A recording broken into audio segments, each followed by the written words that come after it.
fakest smiles from where we started. I should have never walked away. And parts of me believe that I should have seen it coming. I wish we had another day. Looking back, I understand all the things that didn't go the way I planned. All these thoughts keep me awake. It's this feeling that I can't shake. But we kept running and running, though we were out of breath. Wish I could have known that we're broken by the weight that's on my chest. I need to know how we got here so I can stand my ground.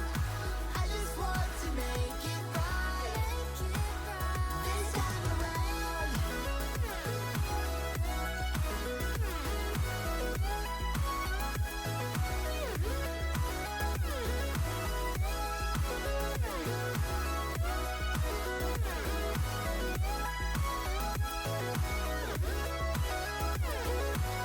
From time to time, I still think about the good and the bad, just to remind me it was real.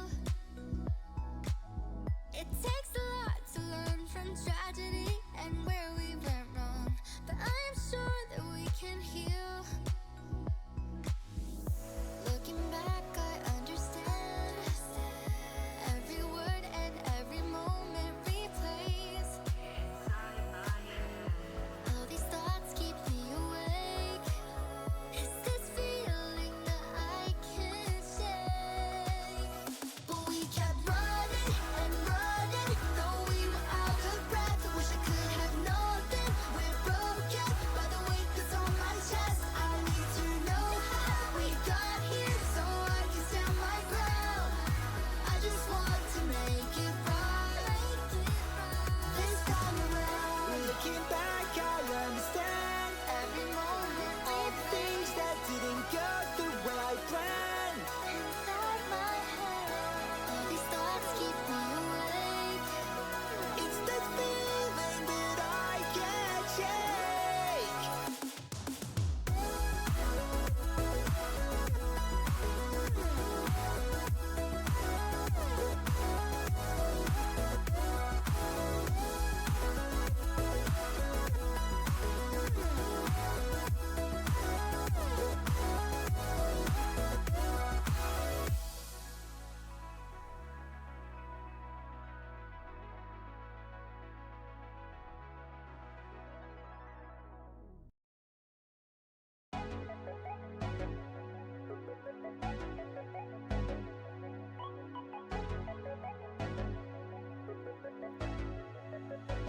Yeah, yeah, you know that I hate being alone, yeah.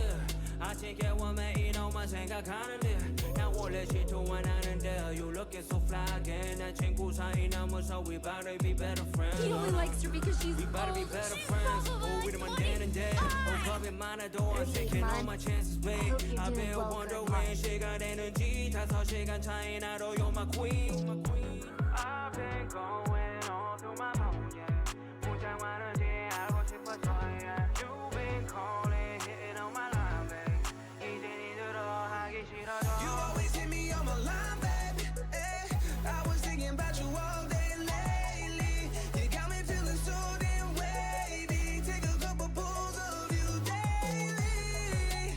You're never all alone, alone. You're never all alone, alone, alone. You're never all alone, alone. Yeah. 말해줘, 이 머릿속 원하는지 하고 싶으면 좀 말. Wanna know, yeah. I'm not alone, yeah. 후회되지 않게 tell me 지금 좋아하는지. I could pull up anytime 난 기다려. Hello, everybody. Hi. Welcome to the stream. What's going He only on? What's likes her good? because she's old. Oh my She's God. probably like 25. Hello, hello. What? Let's go.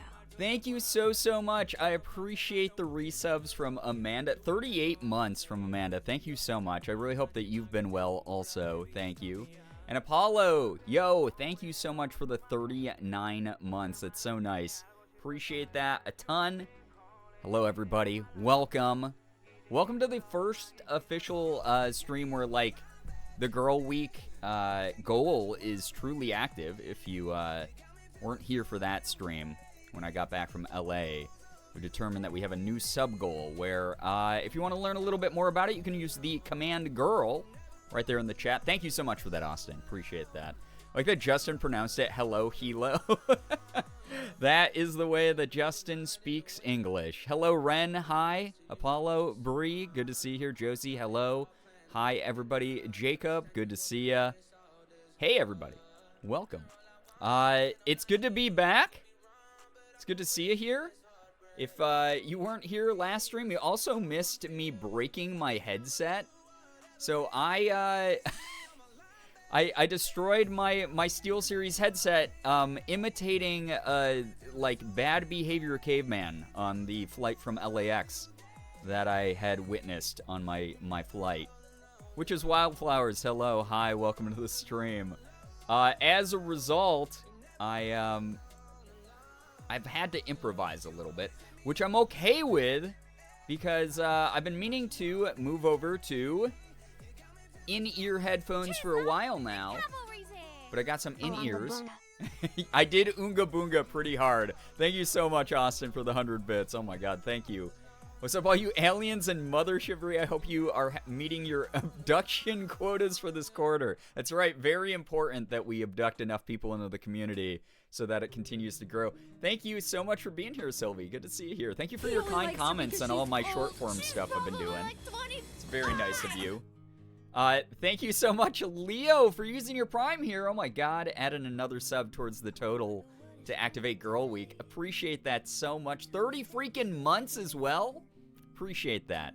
Thank you. The sleek in-ears. Right, so the cool thing is I can show off earrings now on stream, and you guys can see my hair, and then if I wear hats or cosplay wigs, I don't have to, like, shove a headset over them, which is always really uncomfortable. So, kind of a cool upgrade.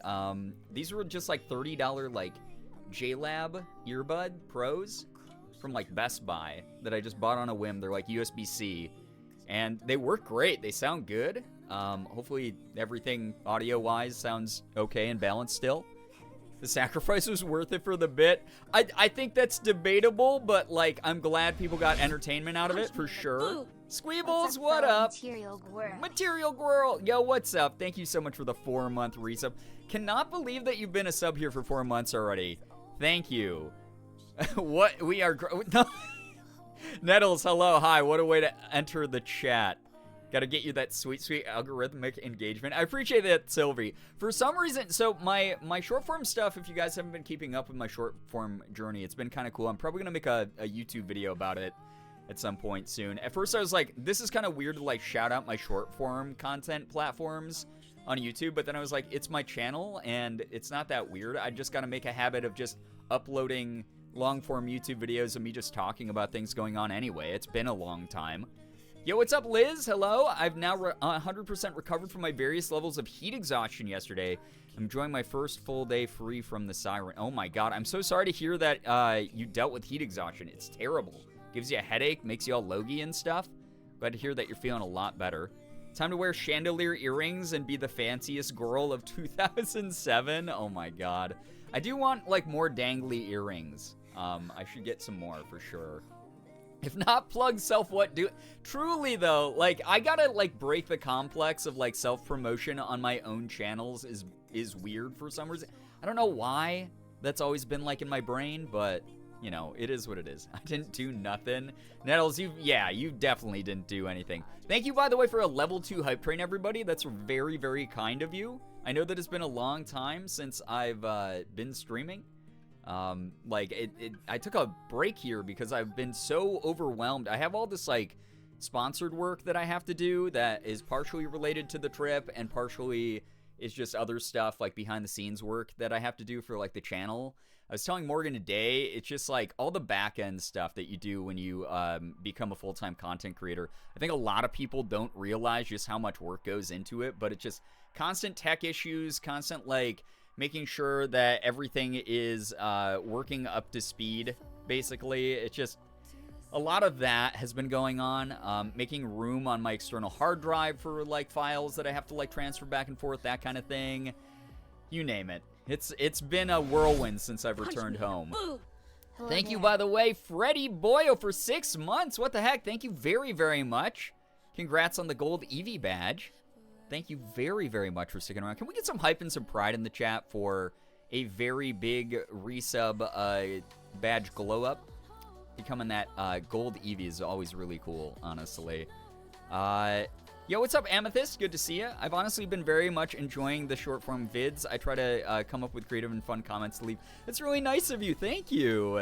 As shitty as the heat exhaustion was, of course, my last day at work was the first day of a heat advisory after cold snap. I got to see my physically closest internet bestie 3 times. Once before their hair appointment, once after, and then they came for my lunch and we sat in their car eating and catching up while I cooled off some. That's so nice that you got that, especially since you'll be moving soon. I'm sure that that kind of time is really precious. Thank you, everybody, for all the support tonight, by the way, as well. No, literally, I got COVID on my second day of my new job. No shot. I'm so sorry to hear that, Witches Wildflowers. That's terrible. I'm so, so sorry. My mom was just traveling, and she texted me that she got COVID, and I was like, what the fuck? Oh, no. So anyone who's dealing with sickness of any kind, I hope that you start feeling better soon, for sure. Also, going back to Sylvie's comment, it's so weird. The, like, Instagram and my YouTube videos, like, take off a lot. I've been talking about, like, my short form forays recently. I've been trying to, like, just do more of it, because it's kind of fun to do, just, like, fire off thoughts into the void instead of tweeting, where everything dies now. And it's odd. Like, TikTok, I still haven't gotten a handle on, like, what's gonna, like, bounce well on TikTok. Because, like, I'll post something and it will, like, almost always, like, hit, like, 200, 300 views. Sometimes less than that. Like, I think tonight's, like, did, like, 100 and then just flopped. Which is fine. I'm not there for the numbers. I'm just kind of having fun. But I'm still trying to, like, figure out the platform. But then, like, Instagram randomly just will start taking off. I could be talking about, like, the most mundane shit in the world in one of those videos. And it's almost guaranteed that it's going to get, like, at least a few thousand views, which is kind of cool. But I'm not 100% sure, like, why it is that big of a difference between communities. I don't know if you guys just aren't active on TikTok, or I don't use the right hashtags to get, like, new people to see my TikToks. Like, YouTube Shorts, I have no problem getting a shit ton of views on. The problem with it is the crowd over there fucking sucks. People are, like, mean on YouTube. It's weird. Which is odd, because on my regular long-form videos, people have always been awesome and nice, and the community rallies behind me. But the Shorts community there is, like, awful. We're going to try to hang out at least one more time before I leave. Probably go to the local nature preserve. Oh my god, Liz, have so much fun! The next day I Oh got my a letter gosh. saying that my legal name is officially changed. What the heck? Gerbeagly. Juniper, I love the new username. That is fantastic. I don't know if you want me to address you as Juniper or Corvid, but either way, congrats on getting your name legally changed. That's such a huge thing. Congratulations. Thank you for the 34 months, by the way. What the heck? I don't know if TikTok knows what TikTok wants, right? Oh my god, it's so weird over there. But like YouTube, it's like, Cupcake, hey, what's up? Welcome to the stream. YouTube is so very weird because, like, again, like, my community, I've been on YouTube for over 10 years now, 10 and a half years, and people have always been fantastic over there. Occasionally you get some shitty comments here and there. You know, there's the joke of, like, never read the comments that comes from YouTube communities, but, like, I don't know, Shorts are, like, mean. If a TikTok takes off immediately, I know it's going to be short bursts of hundreds of views. If it's super slow growth, it'll take 24 hours and do very well. Reels can take off immediately or like a week. Right, like I have a reel that's about to hit like 500K that I put up like, I don't know, a month ago or like 3 weeks ago or something, which is just wild. Or I guess like whenever Morgan and I were in Toronto.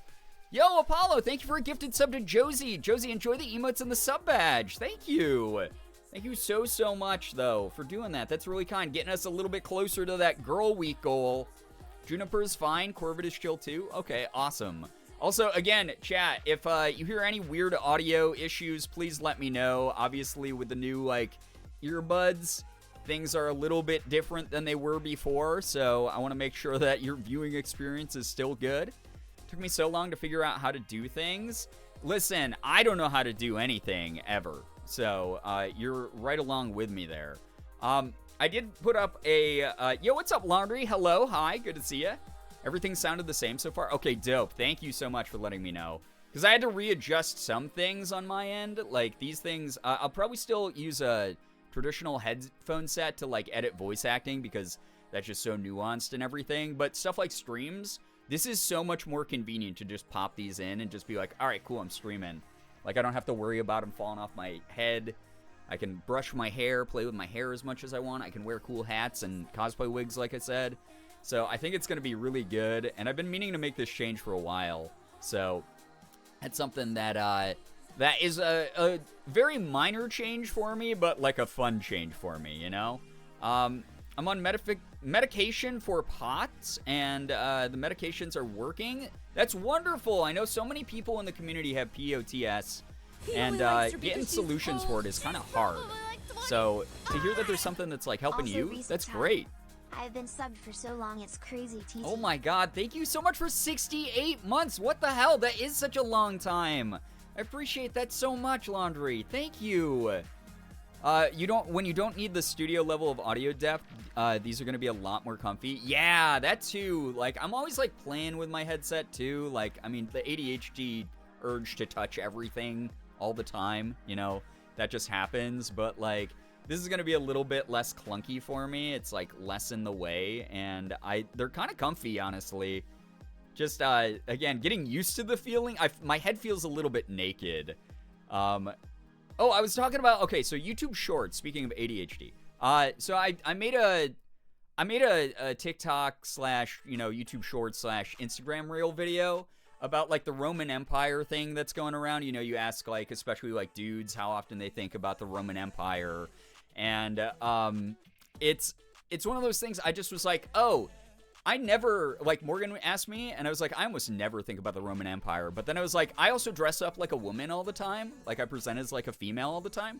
So, like I present femme, I should say. A female. God, that's so weird. But it was one of those things I was like, I wonder if there's a correlation. And I just made, like, a lighthearted, jokey joke about it. And I uploaded that video to, like, TikTok. It was fine. It didn't do that great, but it did fine, right? Like, a few hundred views. It chilled. Put it up on Instagram. Like, a few thousand views. It chilled. Most people were very chill in the comment. Actually, like, I think, like, everybody was chill in the comments of that one. But then I put it up on YouTube Shorts. Like, immediately. Like, it's doing okay now. But it got, like, thousands of views. But it got dislike bombed. Fortunately, there's way more likes than there are dislikes. But in the beginning, there was a shit ton of dislikes. And it somehow, it got onto, fucking, like, white power tube. So I had all these dudes who, like, romanticized the Roman Empire. Because that's where they think, like, a bunch of, like, white power culture comes from. Leaving white power comments. That wasn't even, like, transphobic comments, like, about me, like, being dressed up in cosplay. It was literally just white power comments. And I was like, oh, God. And, like, my whole evening was just deleting those comments and realizing that they were disliking the video because they didn't like that there was someone being like, I don't think about the Roman Empire at all. I'm sorry. So that was very weird thing to, like, deal with. But that's, like, how YouTube has gone, like, trended for all my YouTube Shorts versus, like, Instagram Reels and, like, TikToks. I don't get it. Like, today's, like, again, didn't do that hot on TikTok. It's doing pretty well on Instagram Reels so far. I'm sure after the stream it will have done even better. But then it's already getting dislike bombed because it's, you know, someone who I guess they assume is male presenting, talking about how I look with, like, a makeup filter on. Just wild difference over on YouTube. I don't know why, because my long form videos, that never happens to them. Everyone's always awesome on my long form videos. So I don't know, but hey, those suckers are getting milked for ad rev, so fuck them. That's the way that I look at it. I don't know, I'm a woman who often thinks of the Roman Empire. Oh my God, Nettles, you're one of those. Let me scroll up. I think I missed some good news from Sylvie. If you guys have good news, feel free to drop it in the chat. I'd love to read some. It's been so long since I've gotten to see any of you. Good news for me, the family reunion went super well. I have thoroughly enjoyed the Rochester weather this weekend, and I head back south tomorrow. Oh my, I'm so glad that you had a great family reunion, and even though it's a little bit cooler here right now, I'm glad that you've enjoyed the weather. Presenting female, but it's pronounced like tamale. Like famale? Sarah, hello, hi. Been remodeling my room so my gothic and pink gamer girl fantasies are becoming a reality. Love that for you, Cupcake. Why doesn't that surprise me, right? Ah, good lord, Liz. It's wild over there. Bunch of dumbbells? Yeah, a bunch of dumbbells over there. Do they know what the Roman men used to do to other Roman men? Right? YouTube Shorts are just like, we'll show every video to everyone, and a lot of people are just not good people. I think that's like the main thing about it that I don't like, right?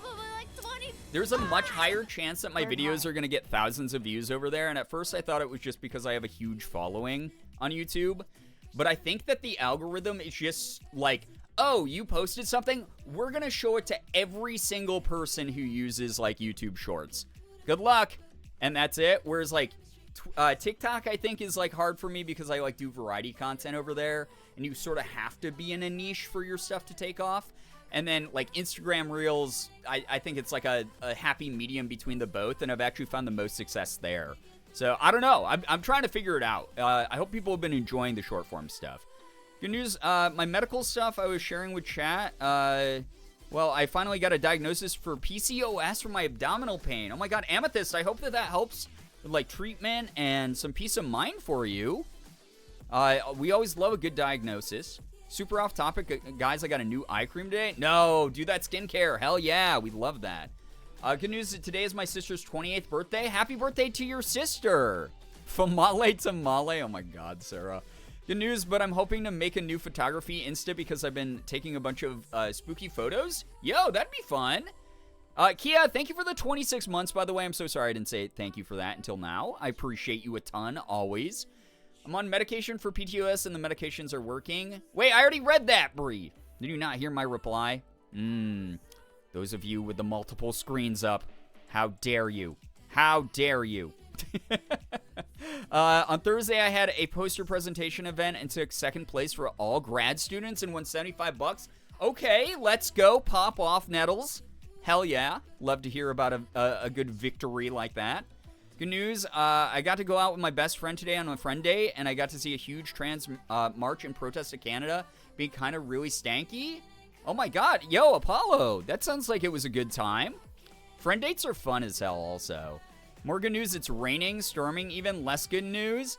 I was going to mobile order some pickup from Taco Bell, but if it hails again, I don't want to drive through that. I saw there's been, like, hail going around the country already. What the hell, nature? It's September. Chill out. Oh, my God. I see videos that have, like, 1 like and no comments on shorts that are a kid pointing a camera at the floor. I'm like, algorithm, please learn that this isn't content. Yeah. Ren, honestly, it is the Wild West on YouTube Shorts. And to be fair, they're the slowest to the game. They're the newest to the game. But, like, I don't know. They just... YouTube has never been great about, like, content regulation, which is kind of a bummer. I have a bad habit that I pronounce stuff with a Spanish accent, hence famale tamale. I don't think that's a bad habit. That's a fun habit. We're upgrading our phones as well. I got some phone accessories. Hell yeah. Very good. Love a good upgrade. We got hell yesterday. It was intense. So I saw someone on my feed who's holding like a baseball-sized hell. And I was like, it's a little early for this, Mother Nature. What the hell's going on? Like, what the heck? Why is that the case? What is going on? Crossing my fingers that we don't get hell up here anytime soon. Yeah, hell sucks. Honestly, there's like no good side to hell. It just destroys shit, right? And it just inconveniences everybody as a result. Bree and I met up for coffee and thrifting. Hell yeah, I hope that was very fun. Love hearing about community members chilling. Always good stuff. Good news, I finished a cute AF embroidery today, and I love it. Hell yeah. Honestly, Nettles, I am so unbelievably impressed by, like, all of your needlework, your embroidery stuff. It's really cool. We need rain here, our grass is dying. Oh, no. Yeah, weather be weathering all over the place. Second time I've had it hail in a week, at least the first time when I had to drive through it. I was in the left lane on a major street, so both couldn't stop, no real cover. It was like pea-sized. Oh, my gosh. Well, I'm glad that, it hasn't been super intense both times. Hasn't rained in so long, I'm sad. Oh, no. Don't you mean what the hell is going on? True. Oh, my God. Missed opportunity, Sylvie. Just enjoying that it no longer is 100 each day. Yeah, that's so fair. Like, Morgan and I are about to take out our air conditioners because we use window air conditioning in our current house because it's so old it doesn't have central air. Although they did give us the option to pay like $200 more a month to add central air, and we were like, our window AC units are fine, and it's Rochester, so it's like warm here for like 4 days of the year, and that's it. But yeah, it's wild how quickly the summer weather disappeared for everybody. I was hanging with Sam the other day, and accidentally told my mom that we were at the San Jorge subway station, St. George. That's pretty funny. So annoying. We got down to like 60s to 70s, and now we're going back to 90 degrees like it's going to be October. Wild. So basically what I'm hearing is the weather is just like boomeranging all over the place for everybody right now. They're like not, it's not staying consistent, and it's not the weather any of us expect at the moment. Good news, I got my Gojo tattoo Friday, and it wasn't painful at all. Kia, that's wonderful. Love that. Love that so much. That's so cool. Gojo tattoo with the stuff that's going on in Jujutsu Kaisen right now. If you're not a manga reader, by the way, of Jujutsu Kaisen, and you're only keeping up with the anime, all I gotta say to you is good luck. That's all. That's all I will say. That's a dope tattoo idea, though. Sand cackled. Love that. For the next week, my town is going to just be raining. Hey, a little bit of rain to break up the humidity is always kind of nice. Global warming smile, right? A little bit too much of it going on these days. It's a little hard to deny unless you are one of those people who just lacks, common sense. The storm's literally forming around my part of Dallas. I'm in a pressure pocket protected from the storm proper. BRB gonna get myself some Taco Baco. Enjoy the Taco Baco. Good luck with the very, very intense weather going on, though. I gotta catch up on like 2 to 3 episodes of Jujutsu Kaisen. Have fun with it. It's a very, very fun anime. But I started reading the manga just because I wanted to get caught up with the current stuff going on and get ahead of it. And I gotta say, it's one of those, one of the few series out there where like the anime kind of sticks to the manga really closely. I've been very impressed by it so far. I am a manga reader, smile, yeah. Thanks everyone for the embroidery compliments. Honestly, Nettles, your work is fantastic. I love that you keep sharing that over on the Discord. I have so many ice. Wait, I have so many ice run out of space for them.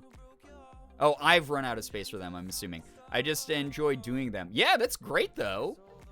There's a new season. Yeah, it's technically the fall, right? It was the fall equinox yesterday, so happy fall, everybody. Good news, I got permissions from my sister to get a tattoo of my nephew's birthmark, so that will be in the works very soon. That's so sweet. That's so cute. I love that. That's a very, very nice idea for a tattoo. Very cool. Yeah, Nettles, I got you. No, you're good. You're good. I normally am pretty decent at reasoning out what someone meant. It's just sometimes a little bit slower on that, so apologize for that.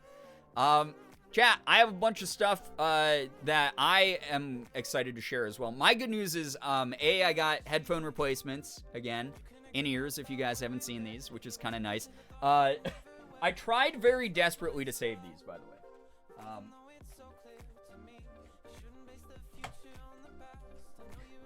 way. These are still technically alive, but I went out and I bought like Gorilla Tape, which is like made by Gorilla Glue, and it kind of works. They kind of work. So like these are fine for backups, but fortunately I have like a number of other headphone sets that I can replace them with. Like I said, for probably only going to use headsets for audio editing, for voice acting stuff, just because again it's very nuanced, it's very specialized. I need like really good high-end equipment for it. These are great for stream and content and stuff like that, so I'm not too worried about it, especially if tonight's stream goes well and no one's like complaining about the audio. But good lord, this is not gonna work out. This falls apart still. The cups shift where they're not supposed to be shifting. That kind of thing, just, good fucking lord. It's a mess, at the bare minimum. But they are just backups for now. Morgan's mom had a set of these that I had given her, that she very kindly donated for me to replace these with if I need them for anything. But I'm kind of digging. I've been using these for the past few days, like, working on sponsored stuff, like I said. I've been digging them. They're fine. They're cool. But yeah, these guys, can we get some Gerb salutes for these guys? Because, oh boy, they've seen better days. And again, I hope that that content was worth it. That bit of me pretending to be the guy on the plane was worth the death of these. I have had these for like 3 or 4 years, to be fair. But yeah, it's it's just absolute mess. Yeah, Rip's fallen soldier, right? They did not survive Homo neanderthalis. Yeah, that's so true, though. That guy, it's so funny that, it's funny I was recounting the story of how that dude ruined my plane ride, but also he continued to ruin my life because imitating him broke those. So he continued to curse me even when I was off the plane, right? Anyway, outside of the headphones, check, help, I can't decide if I want to put Vaseline over my face after moisturizer to try to help keep the moisture in or not. According to Morgan, who's been getting on me about, like, my skincare routine lately, it's a very good thing to do. And I hate, like, goopy textures like that. Like, I have a moisturizer that I use throughout the day, and I don't even like the feeling of it. It's a lot lighter than a lot of things I've used, though. It's the, like, best that I can get for me, I guess. But I will say this. She does always encourage me to use Vaseline. Apparently, that does help seal in your skincare stuff. So, I missed a plane story. Got to watch after. You missed all the plane stories, Kia. Oh, my God. That was the plane ride from hell. Flying from LAX to, I was going to Washington, D.C. I was going to Reagan in Washington, D.C. It was a mess, though. Good God. So many terrible passengers. And I only had one ally on the entire flight. And him and I kept making eye contact and psychically telling each other that we were, going to have each other's backs if anything went down, basically. But it was awful. It was terrible. Yeah, Aisle Guy was a real one. Like, truly. Aisle Guy was a real one. Beginning of last stream's VOD, if y'all are curious, yeah. Yo, what's up, Chris? How we doing? Hello, Chris Melberger in the chat. Mods, can we get a shout-out for Christopher Melberger? The full government name. Christopher, inventor of Vine, Melberger. How you doing, dude? How did you guys got like second place in Twitch Rivals, right? You're like a party animals expert. Okay, esports guy now. I want to play that game. It looks really good. I just haven't had any time to do any fucking thing lately.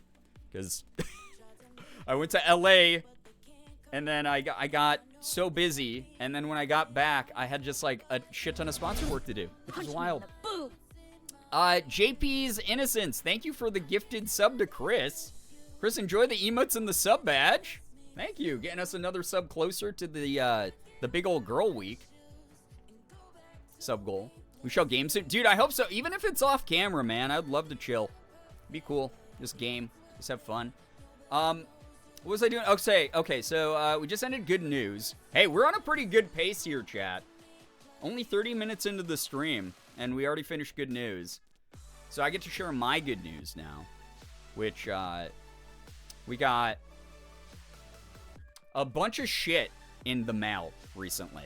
A lot of shit in the mail recently.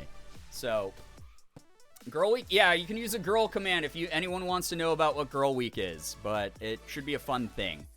I got a lot. So Microsoft, Xbox, William Gates himself sent this to me.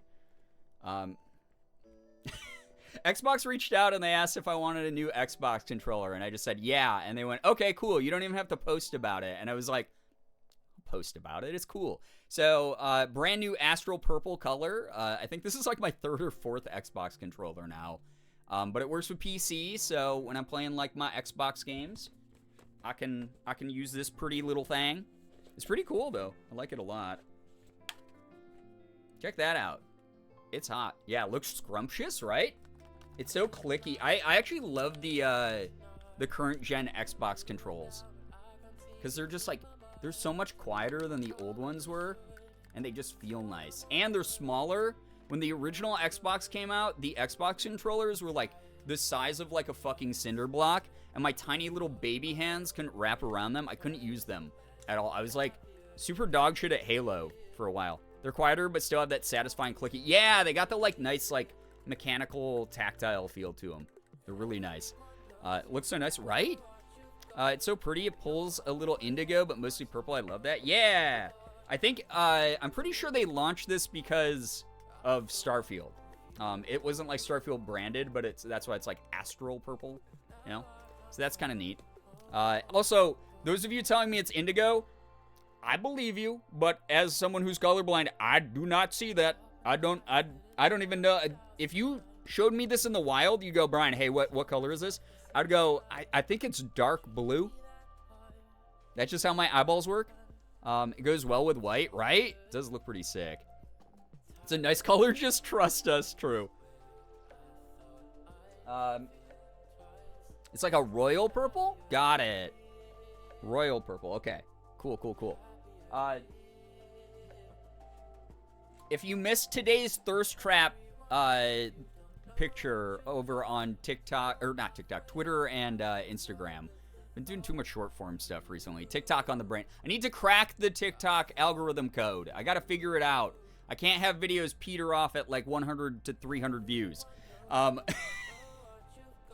But St. Jude sent me, for a second I got really scared that my address was on this. Oh, it is on the side, fuck. I almost showed that off. Oh, goddamn. Andrew Mixus, what's up? Good to see you here. Welcome. Welcome. Amethyst, take care. Thank you for hanging out for the first, like, half hour. We got a nice gift package from St. Jude. But if you didn't see the thirst post, I did put one up on Twitter and on Instagram. So if you would like to, don't dox yourself. I have before, like, back in the day. But it was really nice. They had a nice little note in here. We love St. Jude here, obviously. Toxic streamer doesn't stream for a week and then doxes themselves live on camera. That's just how things are.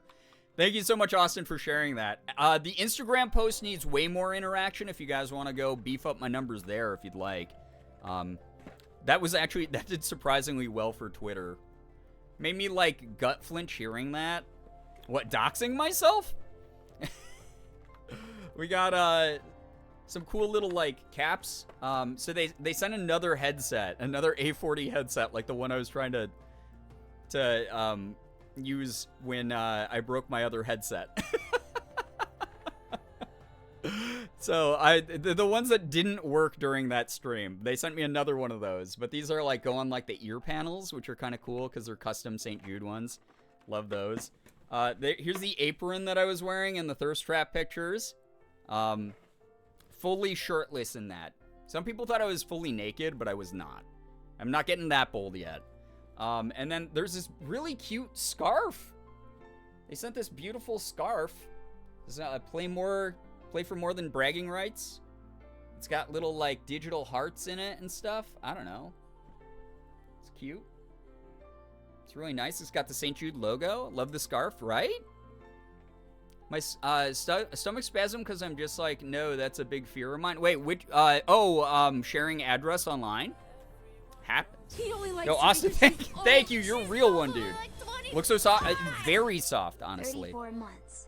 Girbeagly, What the heck, Cindy May? Let's freaking go. 34 months? I appreciate that. Thank you for that resub. My God. We didn't see the legs could have been naked? That's true. That is very, very true. My toxic trait is thinking I can make that scarf. Hey, if you start practicing now, you probably could. Insta fights me for verification every time. I appreciate that. Yeah, if people want to go hype me up,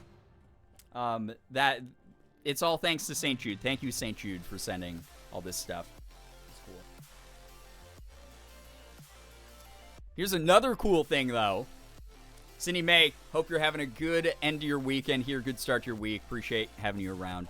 You're great. Good God. If I engage with your Instagram anymore, people are gonna think I'm a crazy stalker. No, you've done your part already. You've done your part. This is a call to action for anyone who might have missed the post. Because Instagram's so weird. Instagram's one of those weird platforms I've been trying to use a little bit more, but they have this like weird algorithm where like if you use it too much, your shit does not show up for people. But if you don't use it enough, then your shit does not show up for people. So if you're not in the sweet spot, then your stuff doesn't pop off. Like before they changed everything, like only one of my posts that I put up over the past like couple months, that's not a reel, because the reels again do really well, which is kind of cool. But like my regular static posts, like my picture posts, those don't normally take off. But I've had the one where I was in my like satin PJ set using like the eyelash filter and shit. That one did super well. That has like 900 likes. And that's what I'm like, I was used to that number of likes back in the day. And then all the social medias like changed their algorithms, which is wild. Gonna go and comment on every single post you ever made. Oh my god. Some people do that, which is fine, you know. It's cool to stop stream and see a bunch of like notifications. Forgot Instagram exists because I never get notifications and have the ADD out of sight out of mind problem. That's why I try to give the verbal call to action and like remind people what I'm up to all over the place. Insta's annoying because you can't post too often, but not too infrequently. Right, exactly. I feel like, yeah, again, like, I don't even know how TikTok works, so that one is, like, that's just something that continues to evade me. Like, let's see right now. Yeah, TikTok, my TikTok I put up today, I got 170 views in the first, like, 1 minute it was up. Got 12 likes in that 1 minute, and then it completely died. I have not gotten another view or another like or another comment since, like, literally the moment it went up.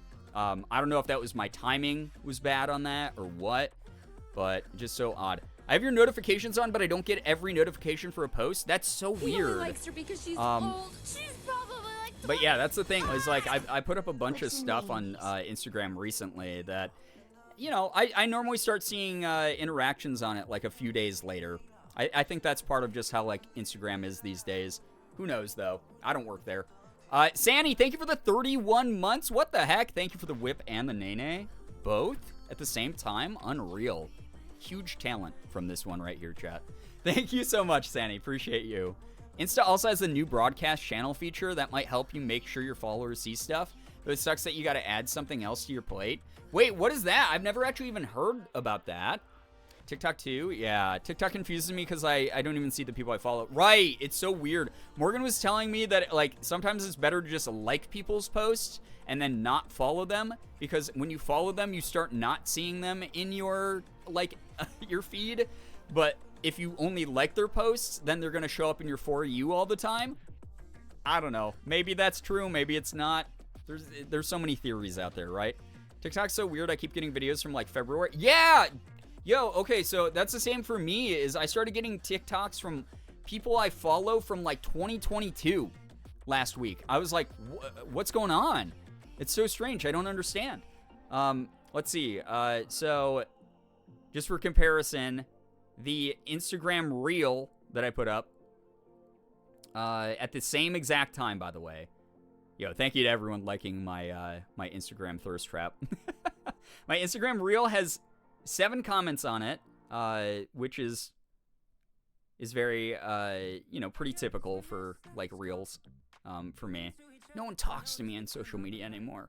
I miss everybody.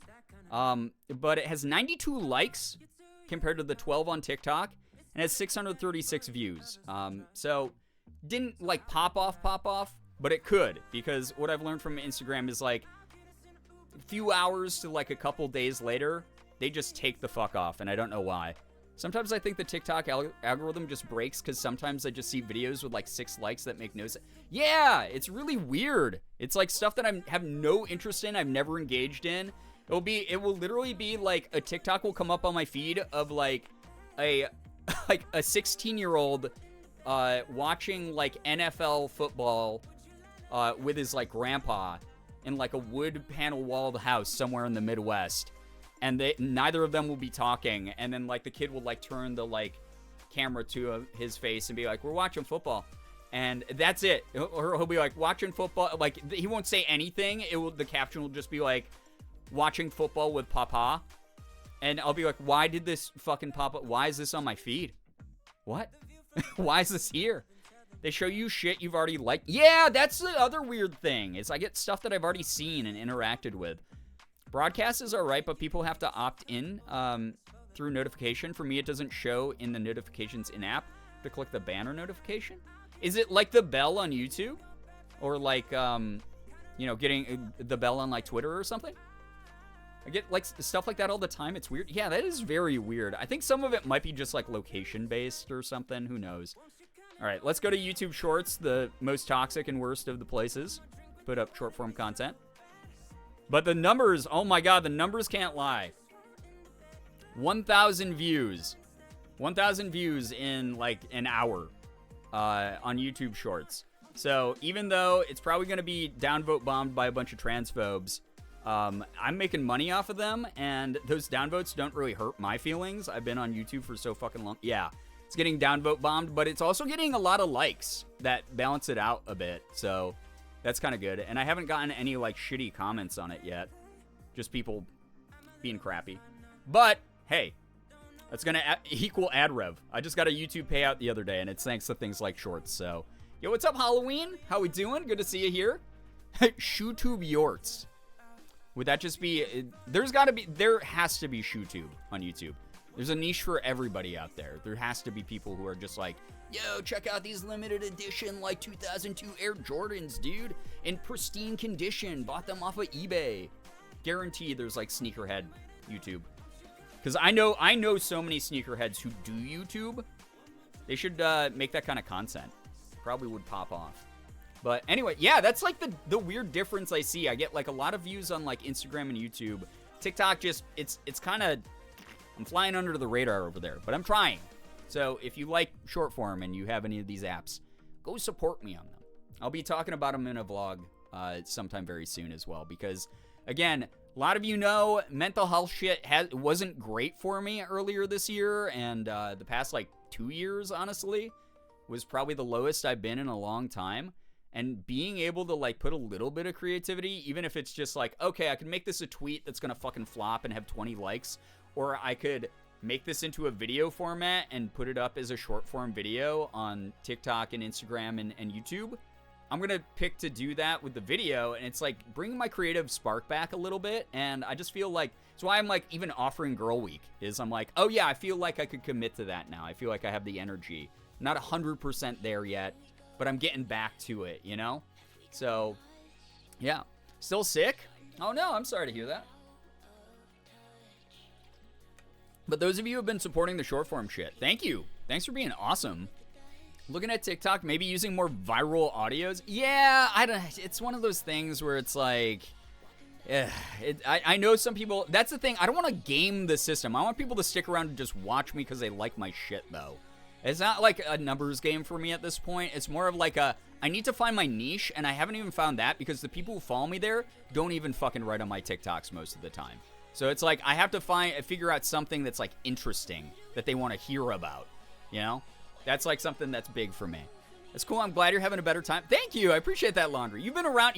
Seen so many of the ups and downs. You've been around for years at this point. So, almost done with ads. Wait, no one's using the ad emote. If you get hit with ads, you got to use the ad emote so that I know. I'm not that people who are in ads can even hear what I'm saying right now.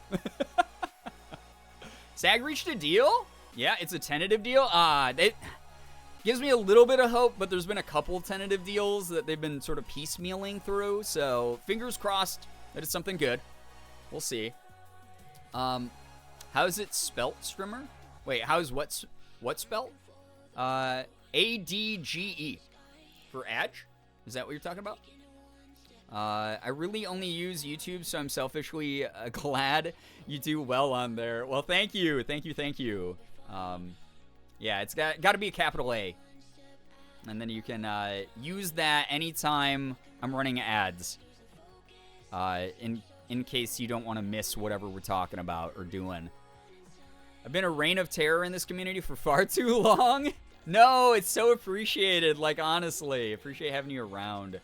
Genuinely. But yeah, if you have better TTV, if you're on mobile, you're not going to be able to see it. But if you have better TTV on browser, That's one of the better TTV emotes that we have here.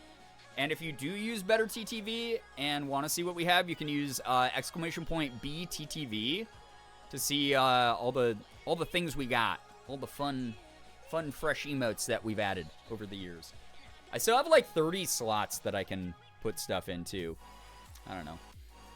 I can't see it, so I just see people typing Adge. That's fair too, though. Like, I mean, if you type Adge, or even if you say like, hey, I have an ad break going on, like, letting me know will allow me to pause for a little bit so that we can wait for people and they don't have to miss stuff. If you don't care about missing stuff, then obviously, you know, you don't have to write anything. YouTube's my main media consumption platform. I'm on there most of the day. Well, that's good for you because, again, I'm going to be making...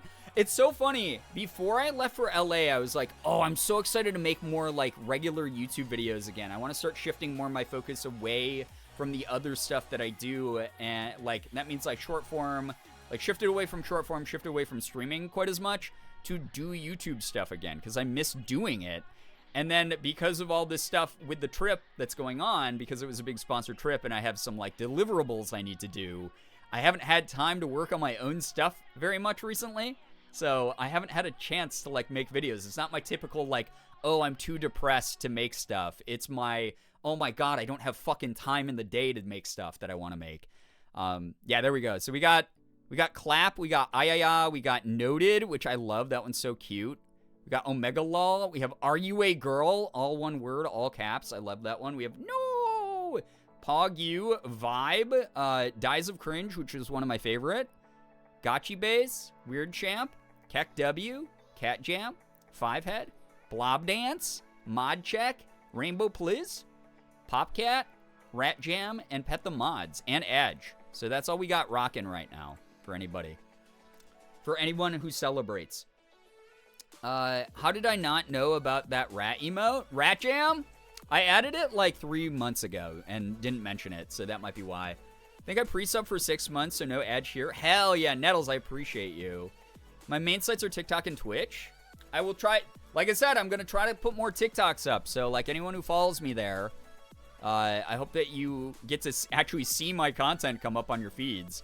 And those of you who don't follow me there, go follow me there, please. Just prefer live interaction. Yeah, I hear you. I feel you. That's why I stream. I love being able to, like, talk to all of you. I wish we had chat on screen for the moment so I could see the emotes. Oh, no. I'm so sorry. Yeah, I don't... So, I used to put chat on screen, like, ages ago. And then it was, like, during the era of people coming by and making, like, ASCII art, like, offensive shit. Where they'd put, like... You know, like, they'd make, like, ASCII art dicks and stuff. And I was like, cool, I don't want to get banned by, like, having that up on my screen. Or have that, like, ruin a VOD. So I do not put my chat up on the screen anymore as a result of bad behavior. Ceruli, thank you for the raid. I appreciate that. How was your stream? What were you up to?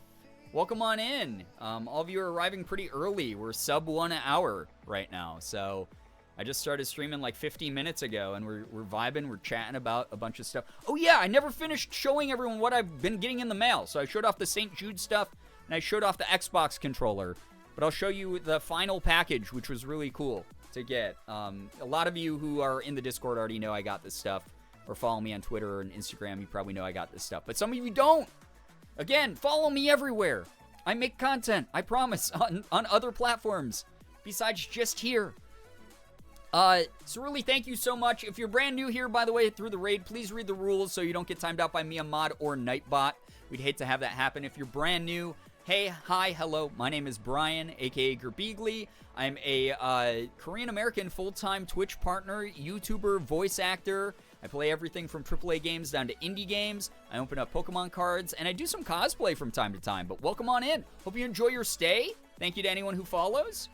If you don't, I won't be personally offended by that. It's the internet.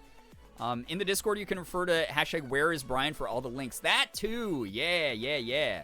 I don't know what you got. Show, please. Yes, I will show here in a moment. And this just outs all of you. This outs you for not interacting with me on other social media platforms, chat. What the heck? I'll show it off. I love this one. This is one of my favorite things I've ever gotten in the mail, honestly. So, some of you might know that I am an official Palia ambassador. I'm part of the Palia Partner Program. And, I do follow you. I missed it. No, don't apologize. I'm just joking. It's the internet. The way that corporations have made algorithms super aggressive now, it is impossible for everyone to see or interact with everything. And it bums me out because it always makes me go like, oh, I must fucking suck and everybody hates me. But I genuinely know like everyone's not doing the hottest right now when it comes to interaction, when it comes to seeing people they follow even, that kind of thing. So it is what it is. But those of you who do, thank you very much. Like, you genuinely are going the extra mile by even like hitting like on a tweet or Instagram post or TikTok or whatever. So Palia sent me this, which is so cool. This looks kind of like the loot chests that you find around Kilima, that you find around the world of Palia. So really cool. Neurospicy Brain forgot. No, all good, all good. You're fine. But this treasure chest was full of... Watch this. Chat, I was talking about this earlier, that swapping over to in-ears is great for me because now I can do this. I can model stuff like hats on the stream without having to pull them over some like unwieldy headphone like headbands. Check that out. We got the Palia beanie. Look how cute that is. I love it. Someday we'll have I'll have our properly configured brain implants so we can see everyone's social media posts. Smile. So true. We have our Palia coffee mug for our morning caffeine. Tasty. I love that. It's cool. It's got the logo on it. It's got a little almanac / field guide, which basically has like art of the characters in it, character descriptions of like the world. It even has like a how to play basics guide in it. It's really cool. Love that. And got this nice letter from the team, which I thought was really cute. That was cool. And then this is really cool. Brian consumes caffeine. He told us it wasn't allowed. Listen, just do as I say, not as I do, okay? We got this really nice pullover. Really cool color. Very nice color pullover. I like the design on the sleeves here. Very pretty. But then the cool thing is so, like, you might have thought, chat, I pulled the wool over your eyes a bit. You might have thought this was the front of the sweater. Oh, that's the back with the logo. This is actually the front.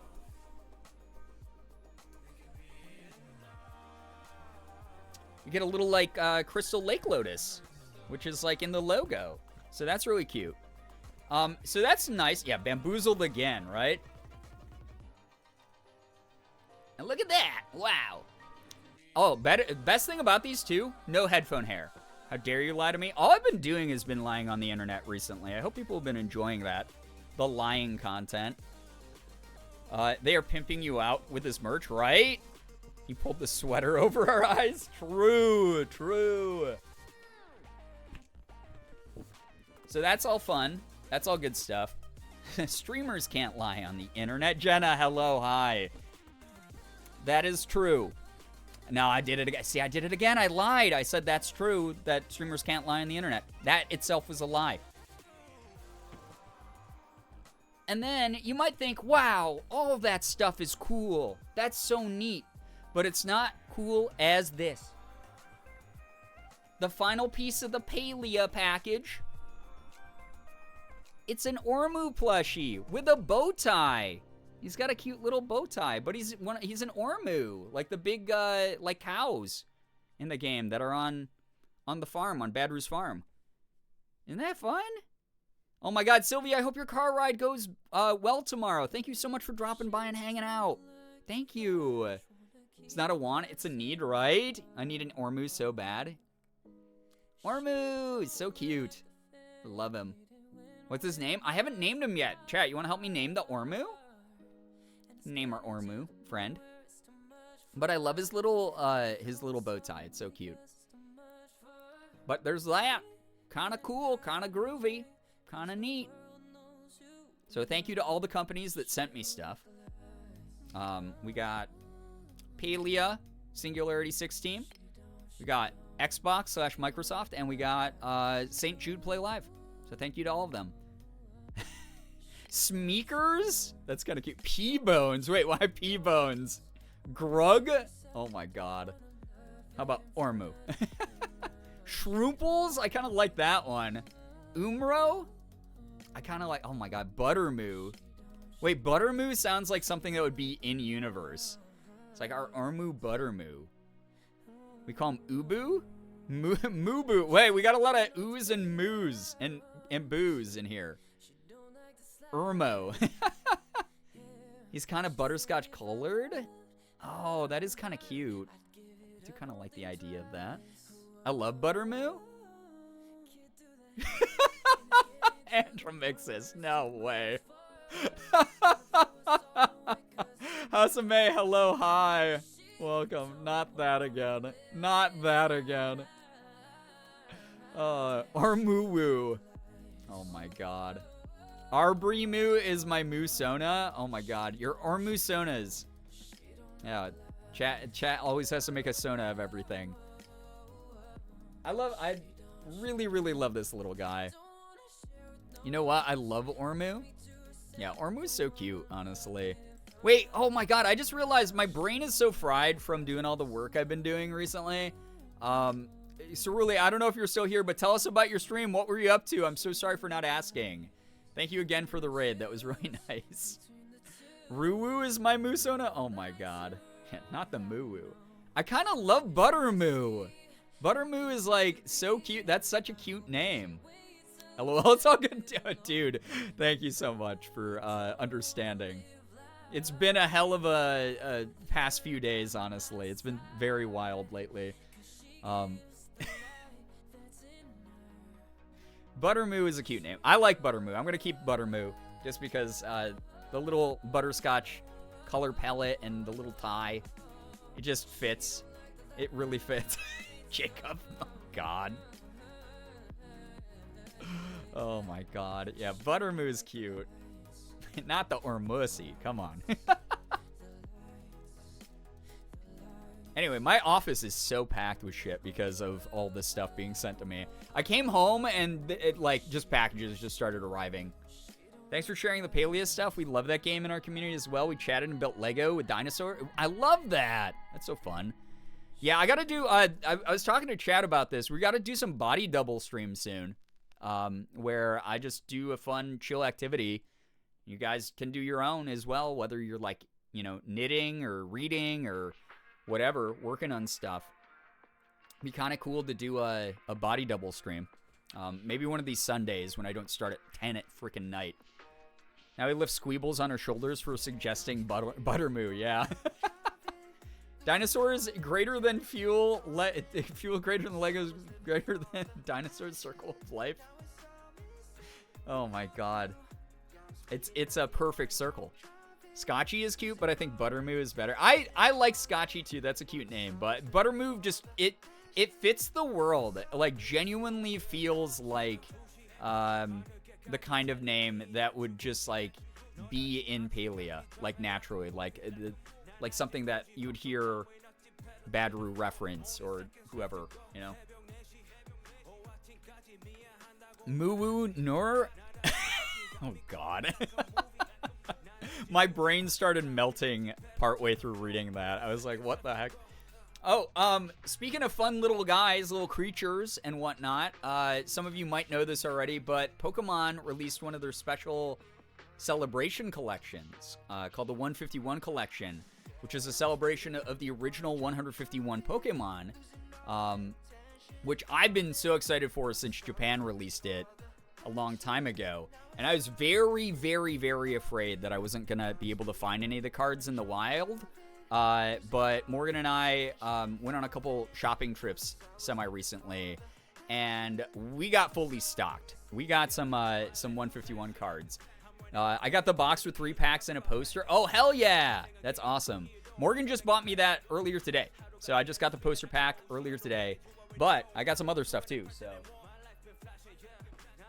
We got the binder collection, which is great because it comes with like You know, something to put my cards in. Comes with 4 packs of cards as well. So we got stuff to rip, which I'm excited. And it's all the, like, Kanto region Pokemon. So you're going to see, like, a lot of, like, Squirtle and Charmander and Bulbasaur and Pikachu. And a lot of Mew. Mew is on the pack art. And because it's a special collection, they don't have booster boxes, but they do have, like, ETBs and stuff. It's so cute, right? This is a reminder that the October issue of the newsletter needs stuff. Yes, please go. Guys, I know that I sit here and I'm like, oh, it'd be awesome to get, like, more interaction on, like, my social media platforms and stuff. Because, like, they're dying at the moment. But please do not let a community created initiative like the newsletter fail. Sarah has put a lot of work completely voluntarily into making a cool newsletter that, like, summarizes what's going on in the community, especially if you got things going, like you have a picture that you took that you really like, if you got art that you made, if you got something that's like a poem or whatever, like something like a short story you wrote, whatever you want published in there, obviously within reason, Sarah and the team can, you know, review that stuff, get it into the newsletter. It's like a, you know how we do good news here? It's like an actual physical, like, you know, newspaper for the community, which is, like, really cool. I mean, not physical because it's in digital form, but you get what I mean. So if you want to participate in it, make sure that you reach out to Sarah, especially over on, like, the Discord. Newsletter sneaks up on me every time, right? I'm like, how are we almost into October, though? Just wild. Wait, we have a newsletter? We do, Ren. Yeah. So, again, those of you who have missed a lot of the @everyone pings, if you have turned those off on the Discord, you're probably missing a lot of info going on in the community recently, but that is something that the mods try to remind the community of every now and then with a ping on the Discord, is that we have the newsletter. How do I get this? If you go over to the Discord, you can ask a mod how to do it, or you can, like I said, just DM Sarah. I've got a ping for you right here. Yeah, it's in Pants 07 grab. stream content. Yeah, there you go. Storm. Not the pants grab. Thank you for the 35 months. I appreciate that. Got him. God damn it. Thank you. I gotta re-download Discord. Yeah, that's the thing, is, like, a lot of people have left Discord recently. And I know, here's the thing, right, is, like, every platform's having their issues. So, like, people, like, mass left, like, Discord as a service, not even just our server, but, like, just left, like, deleted Discord because, like, you know, Discord made some, like, shitty decisions. And, like, a lot of people deleted their Twitters, so they're like, Brian, I'm not on Twitter anymore. Or a lot of people have deleted their Instagrams because they don't like Meta and they don't like Mark Zuckerberg, which is fine. All these people suck. All these CEOs and big companies suck. Absolutely agree. But I will let you know, it vastly limits not only, like, my stuff being able to be seen and interacted with, but you are also going to be missing a lot of community updates if you're not a part of some of these spaces. I try to keep people informed on Twitter, but I have to say that our Discord is probably the #1 tool that we have in the community where people are passing around, like, the goings-ons. So just as a heads up on that. But yeah, that's one of those things. I get it. I remember when Elon first took over Twitter, I lost, like, 2,000 followers on Twitter because, like, that many people deleted their Twitters. It's wild out here. I don't know how to personally survive besides just make content here and YouTube as much as I can, and then hope that, like, I get new followers on Instagram through my reels, and maybe eventually figure out TikTok. Like I said, Storm with the best timing as usual, right? Still mad they called Twitter X. It looks like a porn site icon. Yeah, that was the joke that a lot of us made. I still call it Twitter. I'm never listening to anything that Elon says. He's a fucking idiot. I made the photography Insta. Hell yeah. I sleep now because I have work in the morning. Please go get some great rest, Storm. Thanks so much for stopping by briefly to resub. Appreciate your support. Appreciate the the resub messages always. Thank you. It will always be Twitter. Heck that guy. Yeah, for real though. For real. I got a whole bunch of other shit, though, for the next card pack opening. So we got 3 booster bundles. These come with 6 booster packs each, so this is 18 packs right here each. Or not each, 18 packs total. So that's awesome. We got the collection Morgan bought me, which is really nice of her to do. And then we got an ETB. I managed to snag an ETB.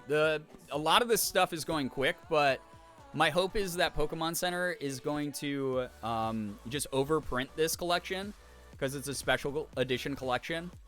So everyone can get their hands on it like they did with Celebrations. But we'll see.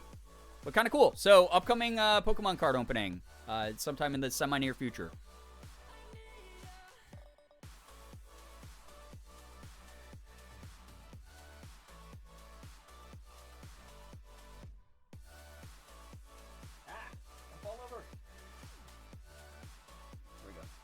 Also, speaking of low interaction stuff, the VOD channel is back, and I got totally fucked by the algorithm because of Disney putting my channel in a hostage situation for like 26 days. They waited. It was so fucking like spiteful and annoying. It's like, it's so annoying. So those of you who don't know what happened was I had a VOD of the bad lip reading video we watched on stream that I did not get I didn't get dinged for here, but Disney put in not like they like blocked the video in all territories. They like put in like a hardcore claim on the VOD channel of the bad lip reading of the High School Musical stuff.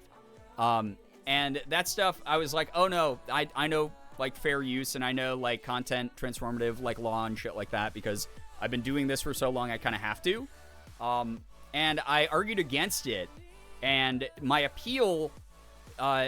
The thing is when you appeal something like a claim on YouTube, the person who puts in the claim can take up to a month before they respond to it. And if they take that whole time, then it can be cleared automatically by the system and whatever. But they can do that. They can just hold your video hostage. And I was like, well, fuck, the VOD channel, like, I need to, like, upload these chronologically. So I wasn't able to upload VODs for, like, 26 days. And then, like, with 5 days left in the month, they cleared it. And they were like, okay, you're right. Like, we're not going to fight this. Like, you know what you're talking about. So the VOD channel is back in action. So those of you who've been missing the VOD uploads from, like, a month ago, those are going up again. But I got completely fucked in the algorithm as a result of that because my channel was inactive for a month because of Disney. So thank you, Michael Mouse, for being Michael Mouse, you know. Just... yeah, good lord. I stopped using a lot of things for craft the platforms pulled, but Discord was just, I need to make space on my phone for a second and forgot to put it back. Totally understandable, Ren. You're all good. My nail polish has fully chipped off, which means tomorrow we paint again. Oh, hell yeah! Gotta get those nice shiny nails going again. Holy crap, man. Right? Your hair is getting very long. Bree. Thank you, though. I'm glad that you think it looks nice. That was Rude of the Mouse, right? Yeah, didn't he? What the heck? It's not like they needed the ad revenue from a video that was going to get like 70 views. Oh, good lord. Anyway, that is going again, so if you've missed out on the VODs, you can start watching them again over on YouTube as the heads up. But yeah, hope I didn't miss anything. All good. Welcome back. Just explaining that my VOD channel over on YouTube is starting to upload the VODs again. And I'm about like a month behind again on it as a result of Disney's claim. But now the claim is cleared. By the way, in the 10.5 years, chat, that I've been doing this thing, I have never gotten a strike on my channel for a copyright thing in my life. I have always been able to appeal every claim that has ever come through. I know my shit. So my YouTube batting average is 1,000. I'm doing great. But yeah, so that's back in action. That is back in action.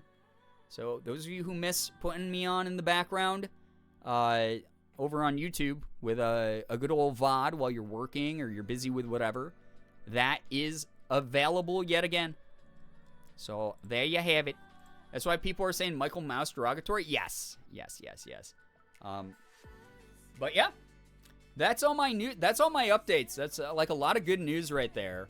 Outside of that, I have been a bit exhausted. I won't even lie. I've been running on fumes. I've been texting Morgan all day because she was out shopping, and I was just like, I'm kind of like at my rope's end a little bit. I'm like very, very burnt out. Love the tumbler. Thank you. I appreciate that. Yeah. So I had to replace my old water bottle because it started breaking and leaking. So I needed something new. I bought this at Walmart, I think, for like $10 or something. But it keeps stuff hot or cold for 24 hours. And it's got a cool little pop flip top. And I like the color pink. So it's perfect. But yeah, I've been tired. I'm so tired. My eye was twitching earlier today, which I haven't been that tired in a very long time. But again, it's a necessary evil that I'm currently in the middle of pushing through. Just because I have all this sponsored stuff I have to get done before I can start working on my own stuff again. But in the meantime, watch those shorts. Watch the YouTube shorts. Watch the Instagram reels. Watch the TikToks. You know? Not that kind of tired. It's the worst. Right? Oh my god. I get the eye twitchies. They're the worst. I haven't got them. I am so good at taking care of myself these days. Compared to how I used to be, like, addicted to grind culture. Right now, it's necessary evil because I'm, like, contractually obligated to finish some sponsored stuff and get through some priorities. But I'm just hoping I get more time to rest soon and work on my own stuff. It's been one of those months. If eye twitching is bothering you too much, try eating more salt. It helps combat that. This is fully from fatigue and overwork and staring at a screen for like 18 hours a day. I do appreciate the tip, though, for anyone who might need that. That I wish it was as simple, because I eat a shit ton of salty food. I wish it was as simple as like low sodium. This is within the context of what I was sharing, 100% work related. This used to happen when I owned my own company and I used to work like 80 hours a week. So yeah, I'm so good at taking care of myself now. So what you're saying is there's hope when we turn like 40? Eventually, yeah, you can decouple your brain from the toxic work mentality that a lot of people have, for sure. I hate the Twitchies. They're the worst. They really are. But hey, thank you so much. Ooh, Sky, thank you so much for the reminder to check posture and stretch. That's good. I try to stretch every day. I do a little bit of stretching now. It's been keeping me limber, feeling youthful and good. Ads again. Oh my god. All right, ad break. Hello. Hi. Hey, thank you. Oh, thank you. Love you. Wait, what? I didn't know if you wanted to show it. Oh, no, I will. Yeah, Morgan just came in with we'll wait until people are back. Some of you just got to see it early, though. Early preview. The poster collection. It's got all the boys in it, though. It's got these guys. It's got these little dudes. Ad break sponsored by Morgan, right? How many packs come in this, though? 3 packs. Nice.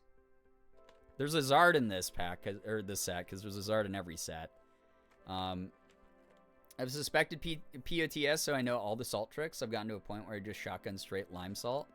I know a lot of people who swear by sodium intake increases helping a lot, for sure. And it is very linked to POTS, for sure. But I'm not suffering from that. I am suffering from... I am overworked at the moment, and I'm very familiar with that sensation, unfortunately. It's been a hell of a month, so those of you who have stood by me this past month, thank you for everything you do. You're fantastic. I am truly grateful. Remember to get rest. Did you not listen to a word I was just talking about, like the past 3 minutes? About my situation? I will when it's time to get rest. I will. This is the poster collection, though. It's got our promo cards of the basic starters from the Kanto collection. So, there we go. Poster collection. Trying to eat. Sorry, I can't hear. Then you can't call me names. You're not allowed to call me names if you don't even know the conversation. Increased salt intake was one of the things my cardiologist included with the meds. Yes. Yes. It's like such a basic thing, but a lot of people are affected by like low sodium for sure. Ad break done. Excellent. Here we go. Poster collection 151. Scarlet Violet again. So that's 3 more packs. I think that puts us right around like 36 packs, which is the amount for like a standard booster box. So there's going to be a lot of really, really fun card opening streams coming up with this collection. Very excited for it. Where can I put this?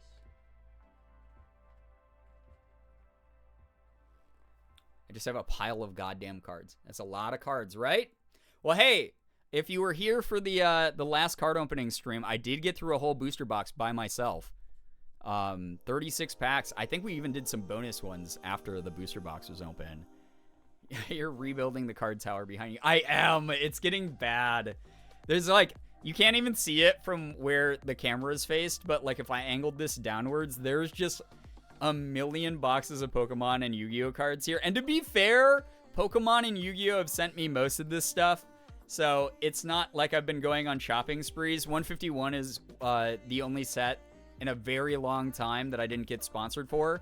So this is all bought with my own money, and I'm allowed to say the fuck word when we open those, which will be good. I was never into Pokemon until Sun and Moon came out, and since then I've been obsessed. That's a great generation to join. Those were really cute games and really, really fun card sets. That's probably my favorite era of the cards, if I'm going to be honest. Because they started introducing like a lot more elaborate like illustration art cards and stuff. He only likes her because she's old. She's probably Yo, like Naray! 25. Not sure if this right, but whoa, fuck word, Gerb chaos. Thank you so much for 31 months. I appreciate that. Thank you very, very much. I was distracted by the Discord, but heard we should give streamer more health advice.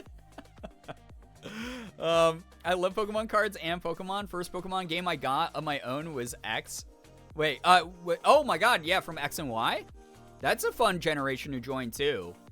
Very, very fun one. I put up a Pokemon post, I think it was yesterday, that kind of flopped on Twitter. But I've been playing a lot of Pokemon Go and playing Pokemon Sleep. Just because obviously I'm very obsessed with Pokemon. So it's really cool to be able to catch Pokemon in my sleep now and learn about how badly I'm sleeping or how well I'm sleeping. But very, very, very cool to get. I got a belly on top Rattata. So those of you who play Pokemon Sleep, you know some of the Pokemon will sleep on the belly of the Snorlax, which is so cute. And then I got 2 shinies. I posted all this in the Discord too, I just remembered. So some of you got to see it there. Pokemon sent me those packs, but these I bought so I can say fuck. They're the fuck packs. Not the fuck packs. They will be the fuck packs. The eyebrows packs. Yes, chef. Oh my god. Mavis, hello, hi, welcome. I don't know if that's you saying yes, chef to the phrase fuck packs being used in the chat, or if that's yes, chef to the social media posts I put up today. The first thirst traps I put up in a very long time. And I think the first thirst traps I put up in boy mode in like forever. I tried to get into that, but unfortunately with how often I have to nap, it doesn't accommodate me well. That's understandable. I do wish that they had like a slightly better tracking system, for sure. Do not fuck the Pokemon packs. Yes, please don't do that. That is 100% yes, chef to the thirst traps. Oh my god. I'm so glad that some people enjoyed them. I feel like, I was like, it's a little bit weird doing this with like St. Jude stuff because it's like a kid's hospital. But I was like, if we get more eyes on St. Jude, if we get more people to be aware of what St. Jude does, I'm fine. Who cares? I'm doing this. I'm spreading awareness. Is what I'm doing with that photo shoot. It wasn't even a photo shoot. Those photos. Packs that fuck versus packs that frick. Yes, chef. Oh my god, yeah. I definitely had to do a double take on those pics. Like, I was like, so I was originally wearing like a tank top under the apron, and it just kept like bunching up and feeling like really uncomfortable. Like I was getting like sensory issues. And it's like, what if I just do this shirtless? I think that I can like, you know, make this so it covers up all the bits and everything. It did. So that's what people got. Organic, free-range, grass-fed. Fuck. Stop. There's always like one incredibly cursed phrase in this community every stream. I don't know what happens here. Things just get very bizarre immediately. They just get very, very strange. Oh my god. Neurodivergent thirst traps are where it's at. Wait, what made that neurodivergent? I didn't do the neurodivergent smile in that picture. I did a normal smile. Because I took like 50 pictures before I found the 2 that I was happy with. Me when my bra bunches up, free the titties. I feel you on that one, Ray. There's an organization that firefighters do where they walk around the streets and only suspend. Yeah, that's true. They do the like firefighter naked calendars for like charity. I've seen that. Mark did tasteful nudes, like, you know. Austin started it this time. It's the worst when it's a mod that starts it because I'm like, I can't really like reprimand my mods in front of everyone, right? Austin, just know later you're gonna be put into the cage. I'm just letting you know. Sensory reasons for getting undressed. Yeah, I mean that. Oh yeah. No, that's fair. That's fair. That is actually very true. It's very sensory issues going on where my skin was just like, free me. It feels icky. Feels very icky. Oh my god. Whoever's liking the YouTube short to battle the dislike bomb on it, thank you. You have beautiful eyes. I just want to let you know. You have beautiful eyes.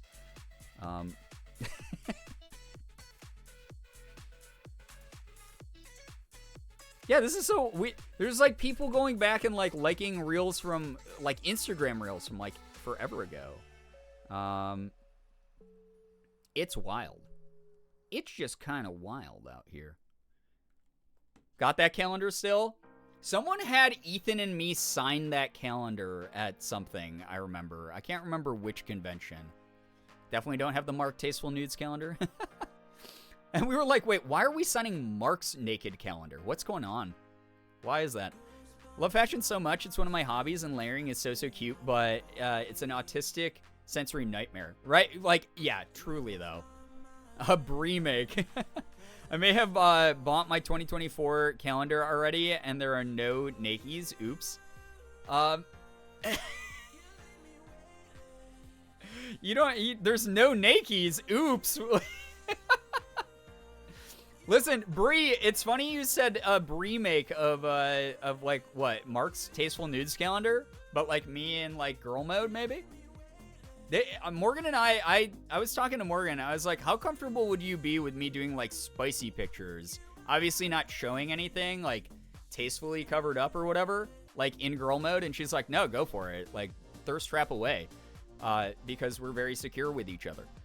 Which is fantastic. That would be kind of fun to do like a whole girl calendar. I've actually entertained the idea, maybe not with spicy photos specifically, but just do a girl calendar, like a Brianna calendar. So I don't know.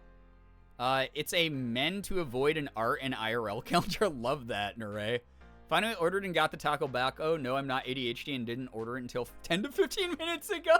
Liz, these things happen. Please, we need a girl calendar.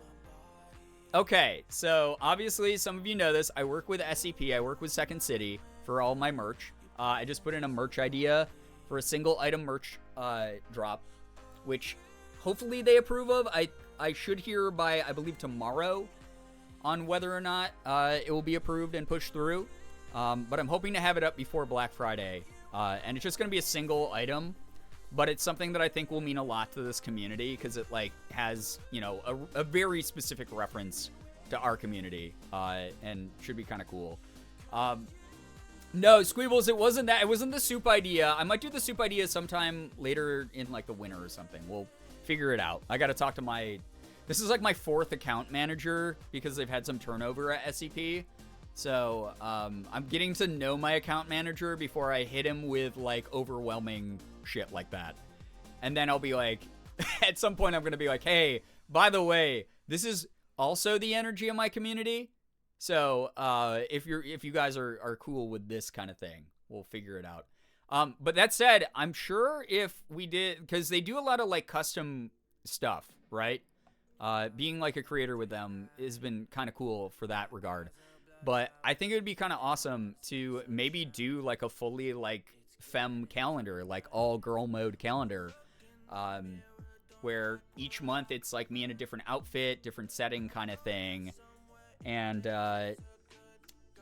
you know, put that up on the store. So maybe an idea for future merch. Secret vaguely described new merch. Yeah. Is it P? It is not P. It is not P related. It's actually something pretty wholesome. And again, it's going to sort of be like a lot of the previous merch drops where it's like kind of stealth, where you can wear it as like, you know, everyday streetwear. But it also has like specific references to the community. So anyone else who, you know, sees you from the community will know what it's from. But you won't have to like explain it all the time to everybody. Don't walk up to the new guy just like, yeah, exactly, yeah. I don't want to overwhelm him. Seems like a very nice guy. So we'll see what happens. In the meantime, yeah, we do have some stuff in the warehouse. So if people want to buy merch from the merch site, we got a bunch of hoodies left. I think we're out of beanies. We have a couple, maybe like one pair of sweatpants. I can't remember. A couple t-shirts, a couple long sleeves, that kind of thing. So, yeah. It sounds so odd. Yeah. Listen, they work with creators, so they know their job's going to get a little bit weird, I'm sure. When the Taco Baco is fresh. Oh, it's the best, Liz. Oh, my God. Gotta ease them into Creamy George. Oh, my God. That would have been kind of a good... I don't know how I'd make that into merch. Would it just be George Washington, like, melting in a picture frame? I don't know. Like, that would have been kind of like a fun Halloween idea, but I wanted something that was a little bit more generically fall/winter for this particular thing. Sounds so out of pocket, but it does have a nice, wholesome story behind it. That's like 99% of our curse shit here. You have sweatpants? I do. So, laundry, I dropped sweatpants like a year and a half ago. What are the sizes like? So they have sizing charts on the website. So you can definitely like check that out. I can't tell you directly, but from what everyone said, what's this fucking message in here? What are you doing? Thank you, mods. I don't even know what I was reading there for a second. What the fuck happened? I was like, am I hallucinating? Because I've been working too hard. Anyway, I don't know what we have available in the merch store still. I'm so sorry. But there are some leftover items. There's nothing that's like fresh. There's been some stuff that's been hanging out in the warehouse for a bit. But you can go to the merch page, and you can also click the past collections tab. And you should be able to buy stuff from any of the past drops as well that we still have in stock. If you don't see your size, it will be grayed out. I'm sorry about that. But I do my best to be very inclusive with sizing. So a lot of the items go up to, like, all of them go up to at least 3XL, I'm pretty sure. A lot of them go up to 4XL, and some of them even go up to 5XL. So I had a couple drops where there was, like, some miscommunication between me and SCP, and they printed them out on slightly smaller sizes than I wanted, and we had a long talk, and I was like, hey, I don't want to sell it if we can't find like a vendor that has stuff in, you know, more inclusive sizing. So since then, we've always gone up to, I believe, at least 4X. So that shouldn't be an issue unless it's sold out. That said, they do have the sizing chart, which should help out people. But yeah, I've always tried my best with that kind of thing. I had to read it like 5 times to figure out what it was. Yeah, I thought I was just having an aneurysm live on screen. As an owner of the sweatpants, can vouch so cozy, comfy, soft, best sensory. I love the sweatpants. Like, truly, like, not trying to oversell them in any way, but I think they are my favorite sweatpants I own. Just a random small-time streamer on the way to affiliation. Well, maybe don't come into other streams and say that. Is that what was in the message there? I missed 90... my brain shut off after I read something about penguins being a superior race, and I skipped ahead a little bit and saw something about cock and ball torture and alphas. And I was like, this would normally fit here if we eased it into the conversation together, because people have definitely said shit that cursed here. But I don't know how that would be a great first message anywhere. Gotta go get the sweatpants soon. Perfect combo with the hoodie. Hopefully there's... again, I literally think we have 1 or 2 pairs left in the warehouse, and that's it. That said, I can always do a reorder, but the demand needs to be high enough on the site. So here's something, if you don't know, those in their bio? That's so insane. That's crazy.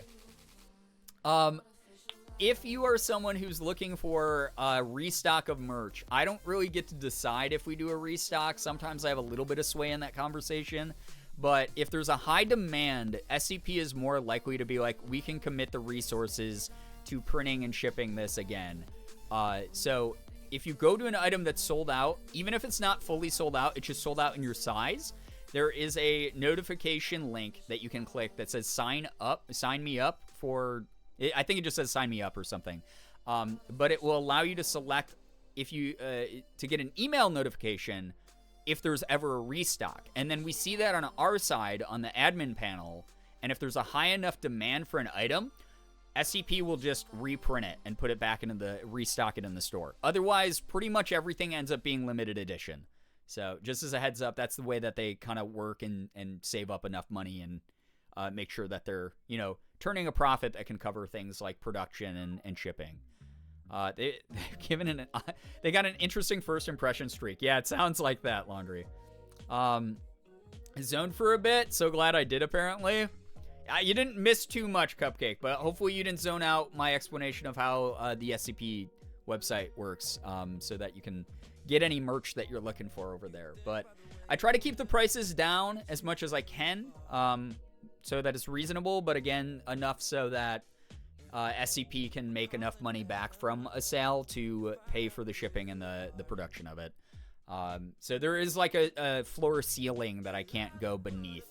That they'll be like, yeah, it's great that you want to basically give away your merch to your fans, but we also are a full-fledged business that like has to make a profit to a degree and like pay our employees. So that's the way that works. But yes, new merch drop coming sometime soon, hopefully. Very vague on it because I don't want to spoil the surprise, but I think a lot of people will like it. Especially if you're looking for warm clothing for the cold weather. That will be that. Hopefully soon I'm going to have more money than usual, fingers crossed, so I need at least one of everything. Oh my god. I hope you like it. That's okay. It's expensive to make their clothes and such, so it makes sense that the prices are what they are. Yeah, and they make really high quality stuff, honestly. Apparently only about that weird dude who messaged me, so everything else permeated except for the ADHD superpower. Look at you go, though, Cupcake. That's the way to filter stuff with the brain. Just got signed up for email alerts. Hell yeah. Thank you, dude. Appreciate that. The quality is totally worth it. I agree. I love merch from SCP. They're so nice. Yeah, and they have a really good return policy and everything. Like, so the example I always use was hyper-specific to my merch. But one of the first t-shirts that I ever printed, I think that we have a couple of them left.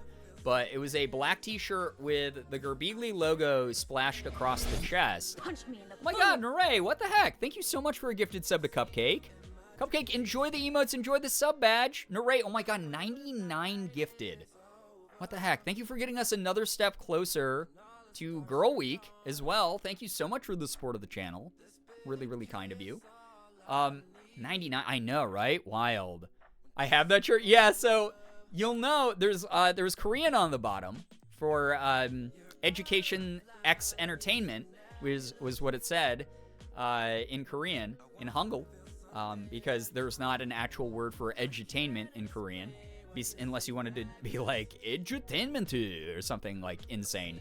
So I did it like Education X Entertainment after I talked to one of my Korean friends about like how they would naturally explain or represent that concept. I have that too. Yeah. So the first print, they didn't have anyone who spoke Korean on the team. My favorite merch shirt, the misprint. Yeah. So they misprinted the Hangul, the Korean, on it upside down accidentally. And they had no idea. And then they shipped it out to the like 200 people who ordered that. Hey, what's up, Rookie? Hello. I hope that you're doing well. Nice to see you here. And it's funny. Jordan was the first person to send me a picture of it. And he was like, dude, I love your t-shirt. And he like posted on Twitter. He was like, just bought this like going live. It was like his going live announcement for like Twitch. Oh my god, Naray, what the heck? 100 gifted overall. Thank you so much. What the heck? Thank you so much. Naray, thank you for gifting a sub to Brookie. Brookie, make sure that you enjoy the emotes, the sub badge, and are saying thanks to Naray. What the heck? Thank you so much. Can we get some more hype and some pride in the chat? What the hell? We're so close to 300 again as well. What the? I can't be in interesting. Thank you very, very much. Thank you, everybody.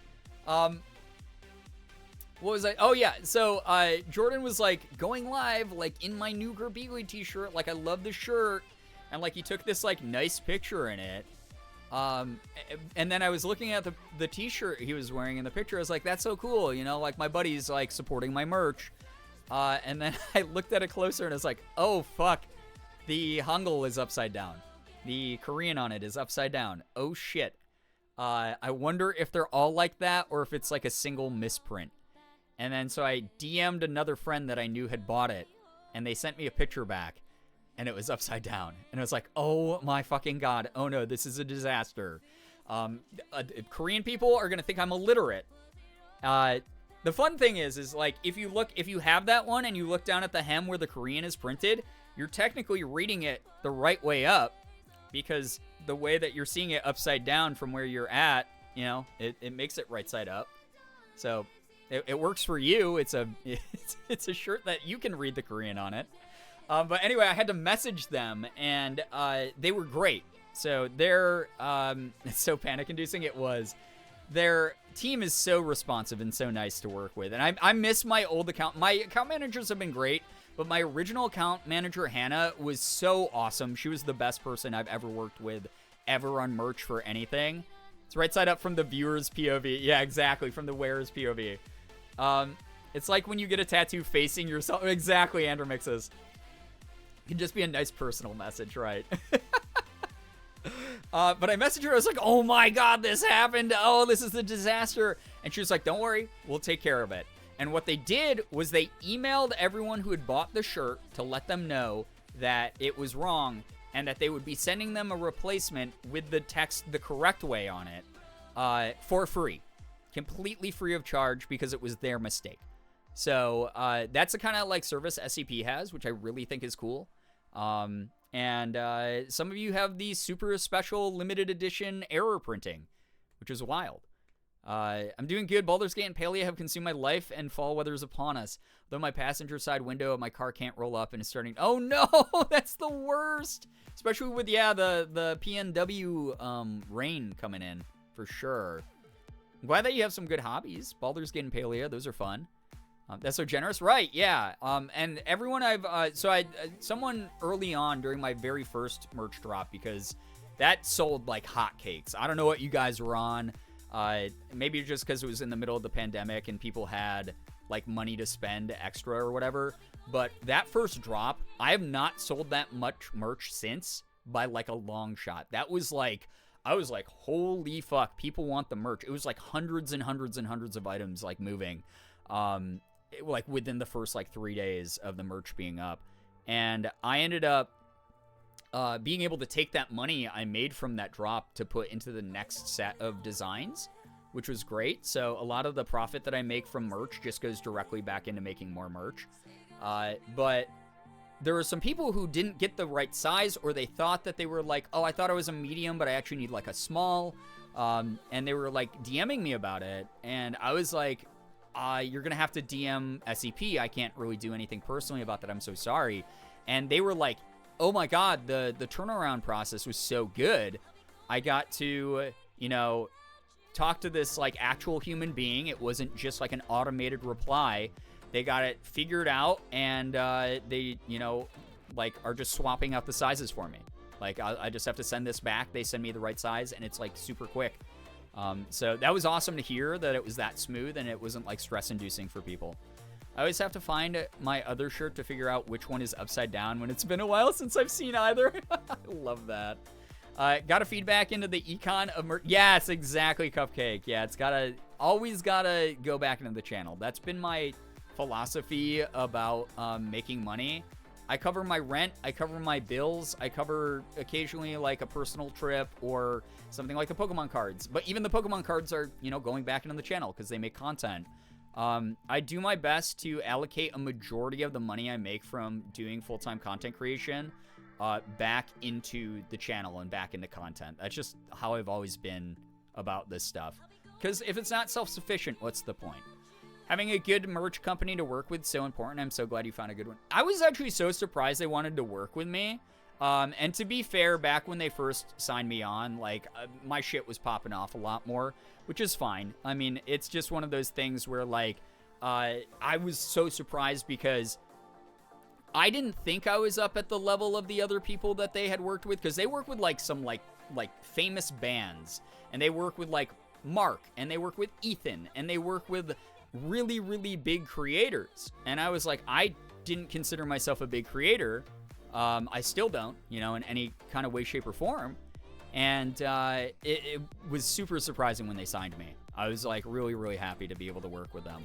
Biggest vouch of the Flower Edutainment tee, so soft and is starting to fade a little bit over a year and a half of having it. So well loved. I'm so glad that you enjoyed that one. That's one of my favorite designs I've actually ever put out.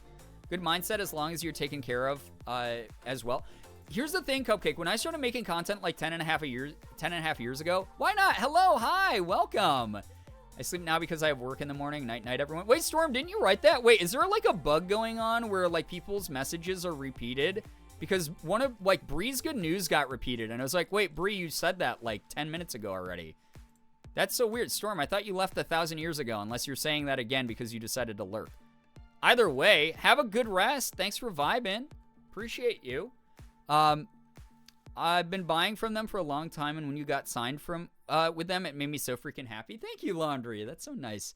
But yeah, my thing with content always was it did get repeated. Yeah, that's so strange. That is so bizarre that it's doing that. Why is Twitch doing that? Something always glitching out here on the site, right? But I told Morgan, I was like, wearing myself to the bone. I was working in the corporate world. I've shared my background before. I used to work in like, the corporate environment. I used to like work in like an office building and like wear the whole like, dress suit and tie and like dress pants and like be exhausted because I was just being ground down by this toxic work culture.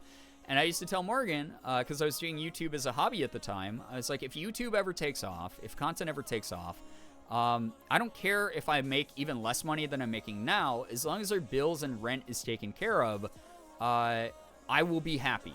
I will, and granted, that was a very idealistic mindset. There's been ups and downs to being in content creation full time over the years. But the number one thing I always wanted to do is make sure that like my fans knew that I appreciate them. So that's why I'm very vocally thankful for things that I get. And that's why I'm very transparent about what I'm doing with my content. Like me talking about short form at the beginning of this and being like, yeah, I don't know where you guys engage the most. So like, let me know. I want to try to keep making for every platform, but I want you guys to actually like interact and like the stuff that I'm doing. Like doing that short form stuff, or like, taking the profits that I made this month and putting it back into the channel somehow. That's the way that I've always done it. And that's the way that it's always been gonna be, I think. I don't think I'm ever gonna get like to the point where like I'm a millionaire. All right, I'm never gonna be like a Mark or someone, but I'm always gonna try my best. And if that does happen, cool. If it doesn't, I'm getting by right now. It's been a little bit rougher recently. But these things happen. So, yeah. Twitch is indeed glitching out, I think. I was at another streamer's channel. It kept repeating the same part of the stream over and over and getting stuck. Oh, weird. When in doubt, it's a Twitch glitch. Very true. Apparently, according to chat logs, they first said it half an hour ago. Yeah, isn't that so weird, Brookie? Very, very odd. That's why I was like, wait a second. Bree, I already, replied to your good news. But must have been a Twitch thing. Remember that time? Yikers? Yeah. Yeah. But yeah, anyway, hopefully I've been transparent enough about how I do things, and hopefully what I do sits right with people. I'm never going to be able to please everyone out there, but I'm going to do my best to be considerate, Like I can't always do everything for everyone, but at the very least that I can initiate with consideration in everything that I do. Things go down before they go up. Yeah, that's very true. I mean, that's again, I've been doing this for 10 and a half years. I've seen dips and valleys. I've seen plateaus. It happens. I'm not too worried about it too much. Like I said, things have been a little tighter recently, but I just canceled like a bunch of subscriptions this month. A lot of things that I pay for monthly that I was like, I don't need that right now. I should save that money over the next few months and try to build back up a little bit. There's things I can try to do at least to mitigate the bleed kind of thing, Twitch, what are you doing, right? Hence why I'm here. Just love the vibes. I'm so glad. I'm really, really happy to hear. As long as people are enjoying what I make, I'm gonna keep making it. The fact that you try is so important, man. Thank you for being here. No, thank you for being here. Like, none of you are like contractually obligated to watch me or support me. And the fact that a lot of you do with your time means the world. Speaking of which, I'm curious. 10-year. Oh, wait. Huh? Yeah, I don't think I have it. Is there a 10-year command? I don't think I have a 10-year command. It's weird that Nightbot would pull that. I guess it's because it has the phrase 10 years in it. Very odd. I thought I made one for the video. Is it under something else, possibly? You might have to go, like, look at the actual, like, channel commands. I was gonna play Coffee Talk tonight, but it's, like, kind of getting late. I don't know. Are people, like, up for Coffee Talk, or would you rather just, like, vibe and do just chatting? It's been a long time since I've done, like, a just chatting. Like, I have no idea what people want to do. Must leave. I have very early work tomorrow morning. Yo, Apollo, take care. I hope that work goes well tomorrow. Thanks so much for hanging out. Thank you very, very much. Appreciate you chilling. It's been nice just hanging, talking. I can keep it on just chatting. Like I said, it's been a long time since we've done a just chatting stream. I always end up getting, like, distracted from gaming anyway and wanting to talk to everyone, especially, again, like, post-midnight time. Coffee Talk would be uwu cute, but chatting is also nice. Yeah, I'm also, like, so low energy tonight. I don't know if I could make Coffee Talk that fun, but, like, being able to, like, hang out and catch up with everyone and hear people's opinions on things is always cool. Fully awake, personally. Whatever we do, I'm down for. Dope. I almost feel like if I were to put on a game, like, Power Wash would be the best, because then we could just keep having these conversations and I would be power watching stuff. That said, I'm fully down to just chill, listen to tunes in the background while we talk about whatever. Oh, by the way, I didn't mention this in my good news. One of my good news is I got to audition for a very, very, very big voice acting thing. I know I say this all the time. People are probably like, dude, you say that this is your biggest voice acting audition every time. Yeah, because they keep getting larger. And I don't know why. Apparently someone out there has faith in me. I cannot talk about what it was, but it's a brand that is gigantic. That is all I can say. I miss having a chatting stream from you. Well, I guess we'll do a chatting stream tonight then. Lots happened this month. Good to have a moment to catch up. Yeah, truly, it does feel good to, like, slow down and just chill out here for a bit. Chat all pops bubble wrap together and gets bangs. Easy peasy. This is so cool. Yeah, it's honestly, so I got the call for it, right? On a scale of 1 to 11, how big is gigantic? God, what can I share without giving it away? Because it was like a closed audition. Think of, like, okay, so it is not crossing the picket line. It was fully non-U, which is awesome. It does technically deal with a company that is struck at the moment, but the actual voiceover process is not, it is considered non-U. So I'm not crossing the picket line, which is awesome with it. They made that very clear. We talked about technicalities with it. But this is like one of the biggest companies in the world. I think that's, like, all I can really say. This is one of the biggest brands in the world. Like, this is a brand that, like, everybody knows this brand. Everyone is aware of this media conglomerate company. When you're able to tell us when you get it, I can't wait to hear. I hope I get it. I don't know. It was one of those ones where, like, I did the audition and I was like, that was pretty fucking solid. I'm going to send that one through. I had fun with that one. At the very least, I had fun auditioning. And again, the fact that I'm being considered up with, like, people I am a fan of in voice acting, like, because I know that they were on the same call as me. I'm like, holy shit, like, what's going on? Like, why? I'm like dinky indie game. Like, I've done like 9 indie games and like a couple animations. It's wild I'm being considered for, like, this big, gigantic AAA brand.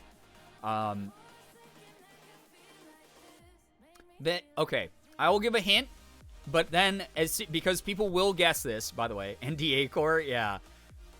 Vague NDA descriptions. Here's the thing, it's not even really so much about NDA all the time with a lot of voice acting auditions. It's more of a professional courtesy thing.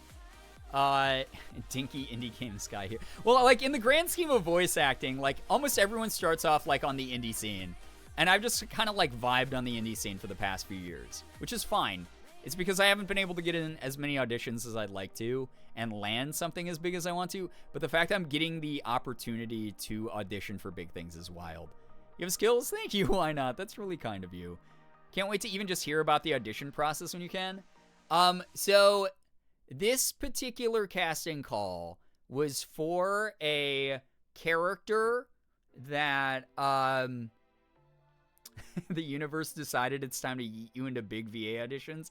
I was so nervous. Here's the thing. I was explaining this to Morgan. It's like I'm a lifelong theater kid and like musical kid, and I did student film when I was in college, and I have done numerous acting gigs, right? And I've done tons of voice acting. I still get so fucking nervous when I do these things sometimes, especially for something this big. My pre-audition process is I do push-ups. I do jumping jacks or push-ups and get the blood flowing, get that adrenaline in me. And then I'm like, oh, wait, no, I'm all like hyped up.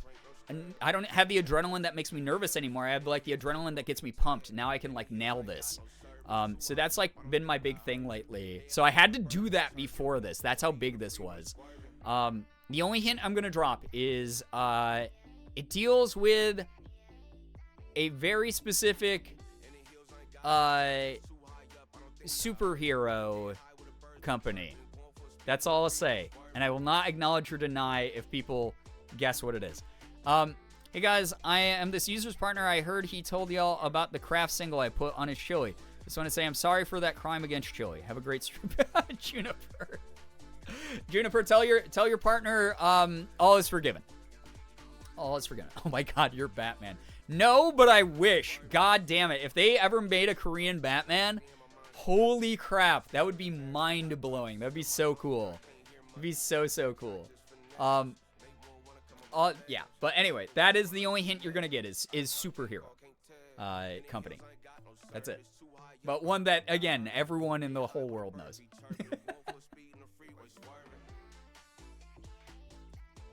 Not exactly the vaguest hint I could give, but also is not going to confirm or deny what the company is. That's it. But it was kind of cool. I think I can share this, bro. I auditioned for a villain, which is really cool. Which if I get this part, I will be unbelievably happy with that. I'll be over the moon. Korean Joker. Oh my god. Evil yeah. Me being like truly evil. Can you tell us how many lines you had? I mean, most auditions aren't very many lines. That's the thing. This was a little bit of a longer script, though. They gave me an entire scene to read. So it was like probably like 8 or 9, like maybe 10 lines. So a lot of auditions, though, you normally don't do too big of a script read because they just kind of want to hear a range of emotions. So they'll give you either lines that are not in the script, like the final product of the script, that just give like a sense of like, oh, say this line angry in the character voice. Or they'll give you various lines from the script that just cover a wide range of emotion. That's typically how they do things. So it will be like, oh, these lines aren't connected at all, but they're, it's going to give us like an idea of how you sound when you're like angrily shouting versus like how you sound when you're regretful. This was a actual scene from the thing, which was kind of wild. I don't get those very often, but again, this is a very big audition, so I'm not that surprised that they made me do that. And I think that was just to see if I could stay in character. Just realized that Neray's gift sub to me made it exactly 4 years as a sub. No way, Brookie! Oh my god, thank you so much for sticking around that long, and thank you to everyone who's supported each other in this community, gifting subs and whatnot. It's really nice. There's at least 2 that most people could think of, which means people have statistically a 50% chance to be wrong. Exactly. Exactly. That's why I said I would not confirm or deny if people guessed one of those very big companies that I would be working with. Ever since I was a little kid on the playground / Barbie's villains characters are so fun. Villains are, I will say this as someone who's gotten to voice both villains and, like, more, you know, virtuous protagonist types. It is 100% more fun to be a villain. I don't know what it is. You just get to, like, let out, like, the unhinged energy. Like, when I did the stuff for the Tessio line read stuff for Gunvolt 3, they were just, like I said, the Japanese director would say something in Japanese to the translator, and then the English director would be like, he wants you to go more anime. And I'd be like, wait, I can do that. I can be more unhinged. Sure, I'll do that. Yo, Bree, thank you so much for being here. I hope that work goes well tomorrow. Thank you so much for vibing. Appreciate that a lot. That's really kind of you. Being a villain just lets you go hard. It does, though. Oh, my God. It was just so fun. Hard like a criminal, hard like a bee. Are you making a Shiny reference here? By the way, excellent song. One of my favorites that's come out in the past few years. Penninger from Barbie Princess and the Pauper. Also, I just found out a month or two ago he's voiced by Martin Short. Makes him even more iconic. I don't think I've heard that one, but that's fantastic. Be More Anime is my favorite phrase. Be More Anime is my favorite direction I've ever gotten in any voice acting session. To have someone speak Japanese to someone else, I couldn't understand it, have that person turn on me and go, he says be more anime. After I had just been like, well, like just super crazy. Like, and to be like told like, oh, go even crazier with this. Just go off the handle. And being like, oh, I thought I was like being too much already. You know, that was awesome. That might be a Shiny reference, but you'll never take me alive. Listen, Morgan and I are Shaw Walls. Shiny is like our favorite group of all time. I love Princess and the Pauper. It's my favorite Barbie movie. I've never seen it, honestly. It's a temporary setback. It's a momentary loss. That guy. I still can't spell. Some things never change. All good. Shawwall Gang? Yeah, listen. Out of any K-pop group out there, Shawwalls are the chillest people in the world. They are not like, we're not like rabid. We're not buying like 18 copies of every version of every release that Shiny puts out. We're like, yo, we're going to listen to them 8,000 million times on Spotify because, like, you know, that's just the way that it's going to be. And we're going to buy one copy of each album, and we're going to watch their music videos occasionally. And that's it. But we're not going to, like, sit there and have, like, an auto player playing the music video in the background for 16 days straight like every other group does. We are so low-key. We're just chilling. We're just like, yeah, we like the guys. They're cool. The music is really good. And that's that. I've been watching the commentator series of DBZ Abridged. Super interesting getting insight on the process and coming up with voices. Yeah. That series specifically does have a little bit of a dark history because that was back in the crappy Funimation days.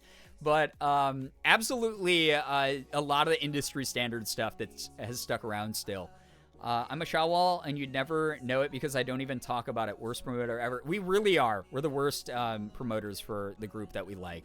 I often feel like, here's the thing. This is not meant as an insult to anyone here. Again, I think you guys do plenty for me. Obviously, I've been able to be a full-time content creator for like half a decade. But like, my community is the Shawwalls of like YouTube / Twitch communities.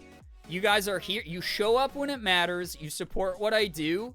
But a lot of you aren't, like, hanging off of every word I say on social media. You'll miss my social media posts. You'll watch my YouTube video, like, one time. And sometimes you won't even comment. Sometimes you won't even hit the like button on things. Like, you'll just be like, oh, hey, Brian, I love that post you put up. And I'll go, I didn't know that because you didn't hit like on it, but that's cool. Thank you for letting me know. That I feel like you guys are just, like, super low-key, super chilled, which is wild. Shawwas are so chill about multi-stands, being casual fans, etc. Right? There's no gatekeeping in the Shiny community. I love it. And I started listening to them a million years ago, you know? It's because we all have ADHD. and that's why I am your leader. I have super ADHD, so I'm leading you all. We do be vibing. Yeah, and I dig the vibes. I do. I really, really do. All I can say, because here's the thing, is when I start making YouTube videos again, and that starts hitting the algorithm, and I eventually figure out TikTok and get a viral TikTok, there's going to be a big influx of followers. I'm going to get, like, way more people here. And they're the ones who are going to boost up the numbers. And then those of you who are like old heads here who have been around for a while will be like, yeah, that's just Brian. He's cool. We vibe. We like his content. And that will be fine. We'll have those two like dichotomies going on in the community. All I can say is Stays absolutely deserve the worst fan. Oh no, we're not starting that. That's adjacent to politics to me, Squeebles. I do not want to start K-pop fan wars in the chat because here's my thing. As a Korean especially, I am so aware of how bad K-pop fandoms can fucking get. I don't want to welcome that energy when I'm this tired here tonight. There's going to be a stream, though, that I just go off about shit. Trust me. You're good. You're good. You're good, Squeebles. You're 100% good. Just know I'm aware. I am on the same beat as you. The fact that multi-stand is even a turn to me is wild. Like, don't humans like lots of me? Right. Should be a range, right? I'm dropping the villain song from Princess Barbie and the Popper in the Music and TV channel of Discord. Must introduce people who haven't seen it. Yes, Brookie, do so. Promise not to forget us. Listen, you guys have been saying that for years. Every time my channel's blown up and gotten any sort of virality, like people, Brian, don't forget us. Oh, you're growing so much. Don't forget us. I remember like so many of the people who are, especially like OGs here. Like those of you who've stuck around for like years. Like, come on. And then when things quiet down like they are, you know, those of you who are loyal and chill are still here. And it's been awesome. You know, it's cool. I have like probably one of the strongest core groups of viewers who show up for no matter what I do. And you guys are them. You guys are awesome. I appreciate you all so fucking much for that. Parasocial streamer challenges Shawwal-esque chat to be more parasocial. Tito, I hope you're doing well. Good to see you here. Hello. We will get there perhaps in Scorpio season. Old Barbie movies slap. Listen, I haven't watched an old Barbie movie in such a long time, but I feel like I gotta get on that. I was talking to Morgan about how, like, there are times I get, like, sad that I missed out on, like, younger girlhood moments, like, you know, doing, like, sleepovers and, like, painting my nails with, like, my gal pals, right? And, I almost feel like I should, like, maybe I should make some, like, content like that. Like, do, like a girly sleepover where we do that stuff. Either on stream or, like, a YouTube video. Like, do a YouTube video of Morgan and me doing that stuff. I don't know. True, if you do forget us, we'll come for you. You guys don't let me forget you. Thank you, Chef. And you, Chef. It's like doctors who go, doctor, you're chef. As a Scorpio, I hope so. Listen, I have a Scorpio placement in my sun, my moon, and my, something else. I don't know. Like a lot of places. I have like 8, like no joke, like 7 or 8 Scorpio placements. And I always forget 100% what it means. But Morgan is always like, oh no, you fit Scorpio so much. Like there's a reason that's in so many of your placements. You know? Barbie and the 12 Dancing Princesses, greater than... I've never seen it. Girl sleepover? Barbie movie night, when? Oh my god. If only I could do that without getting a copyright strike. Your rising... No, my rising is Sagittarius, actually. I wish I knew more about astrology so any of this had any impact as it came out of my mouth, but I really can't retain...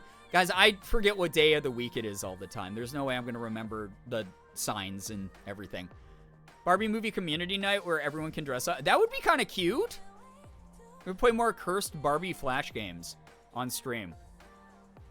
I have a Leo sun and Scorpio rising and moon, so yeah, I get it. Interesting. Is that sun the main one or the moon?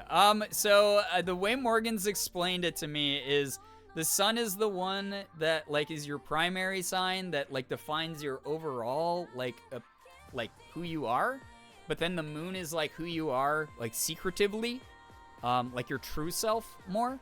So the fact that my moon and my sun are the same thing, kind of, you guys just get what you fucking get. Like this is just who I am.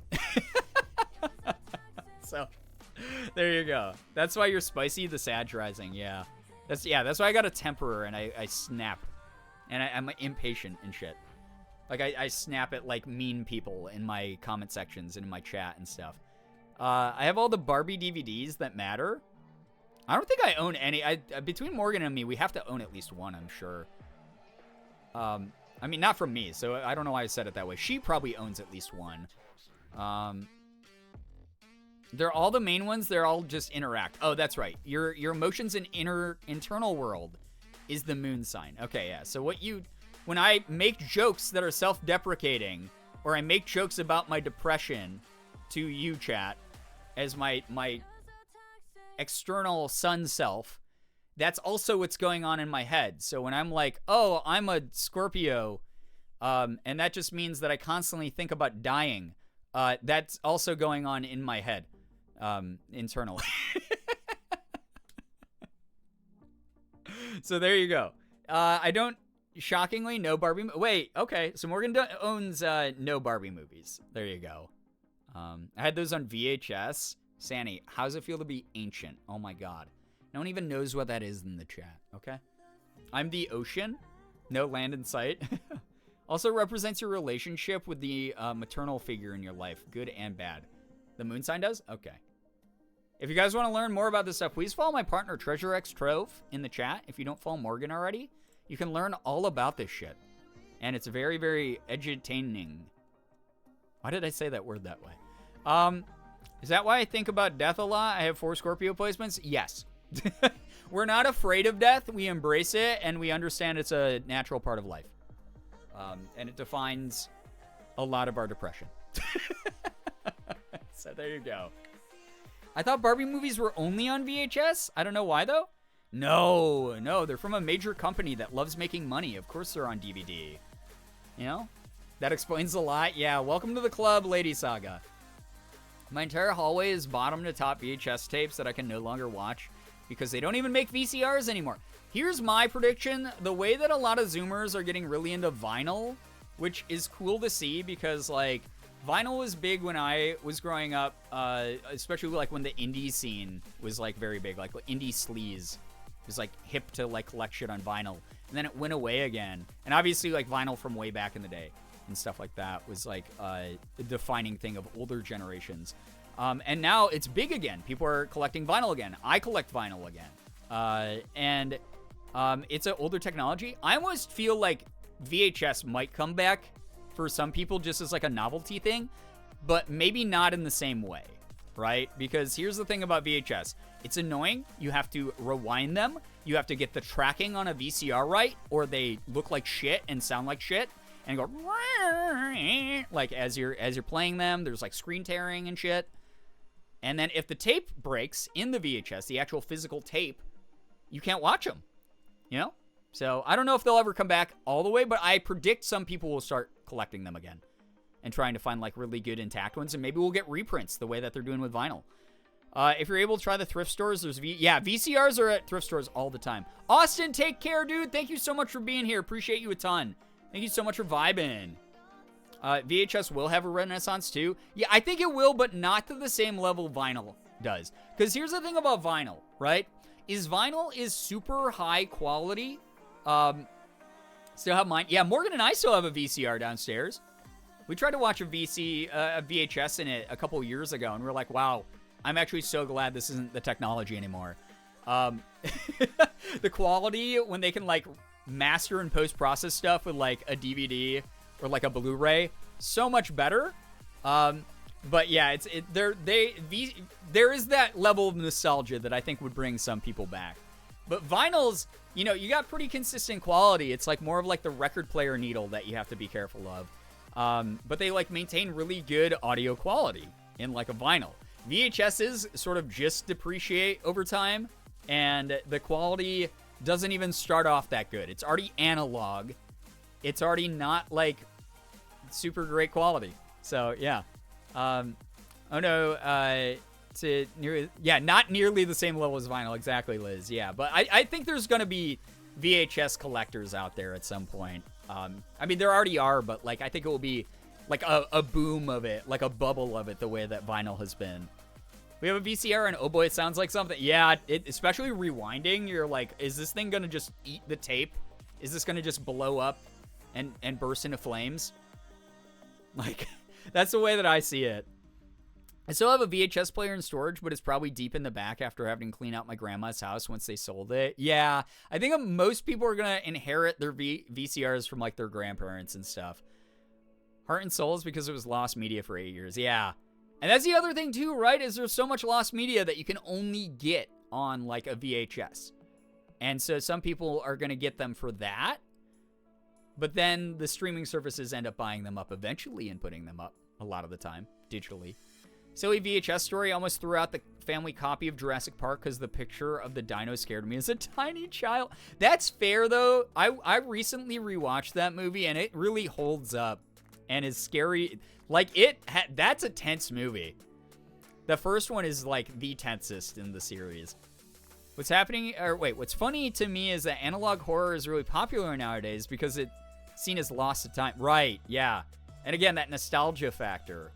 Especially for young people who, like, don't really know, like, didn't live through it, seems so interesting and appealing. It's the way that, like, my generation is very obsessed with old-timey, like, 1950s domestic horror, like a haunted house where there's, like, a record player playing, like a warped vinyl. Where it's like, and then you hear, like, oh, my honey and me, like, in the background, and you're like, wow, that's so fucking creepy.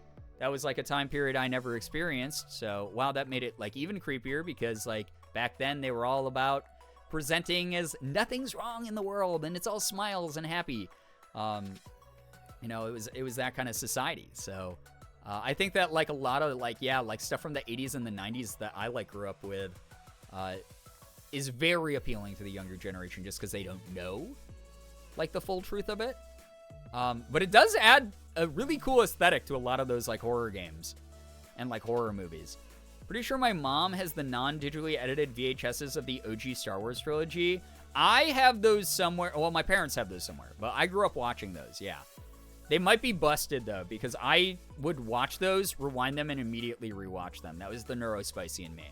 Was the Star Wars original trilogy on VHS. I would just rewatch those 1,000 times. Need to watch Fern Gully on VHS again? Oh my god. Yeah, you must love depression. But yes, that is another movie that when I think of, I only think of the VHS version.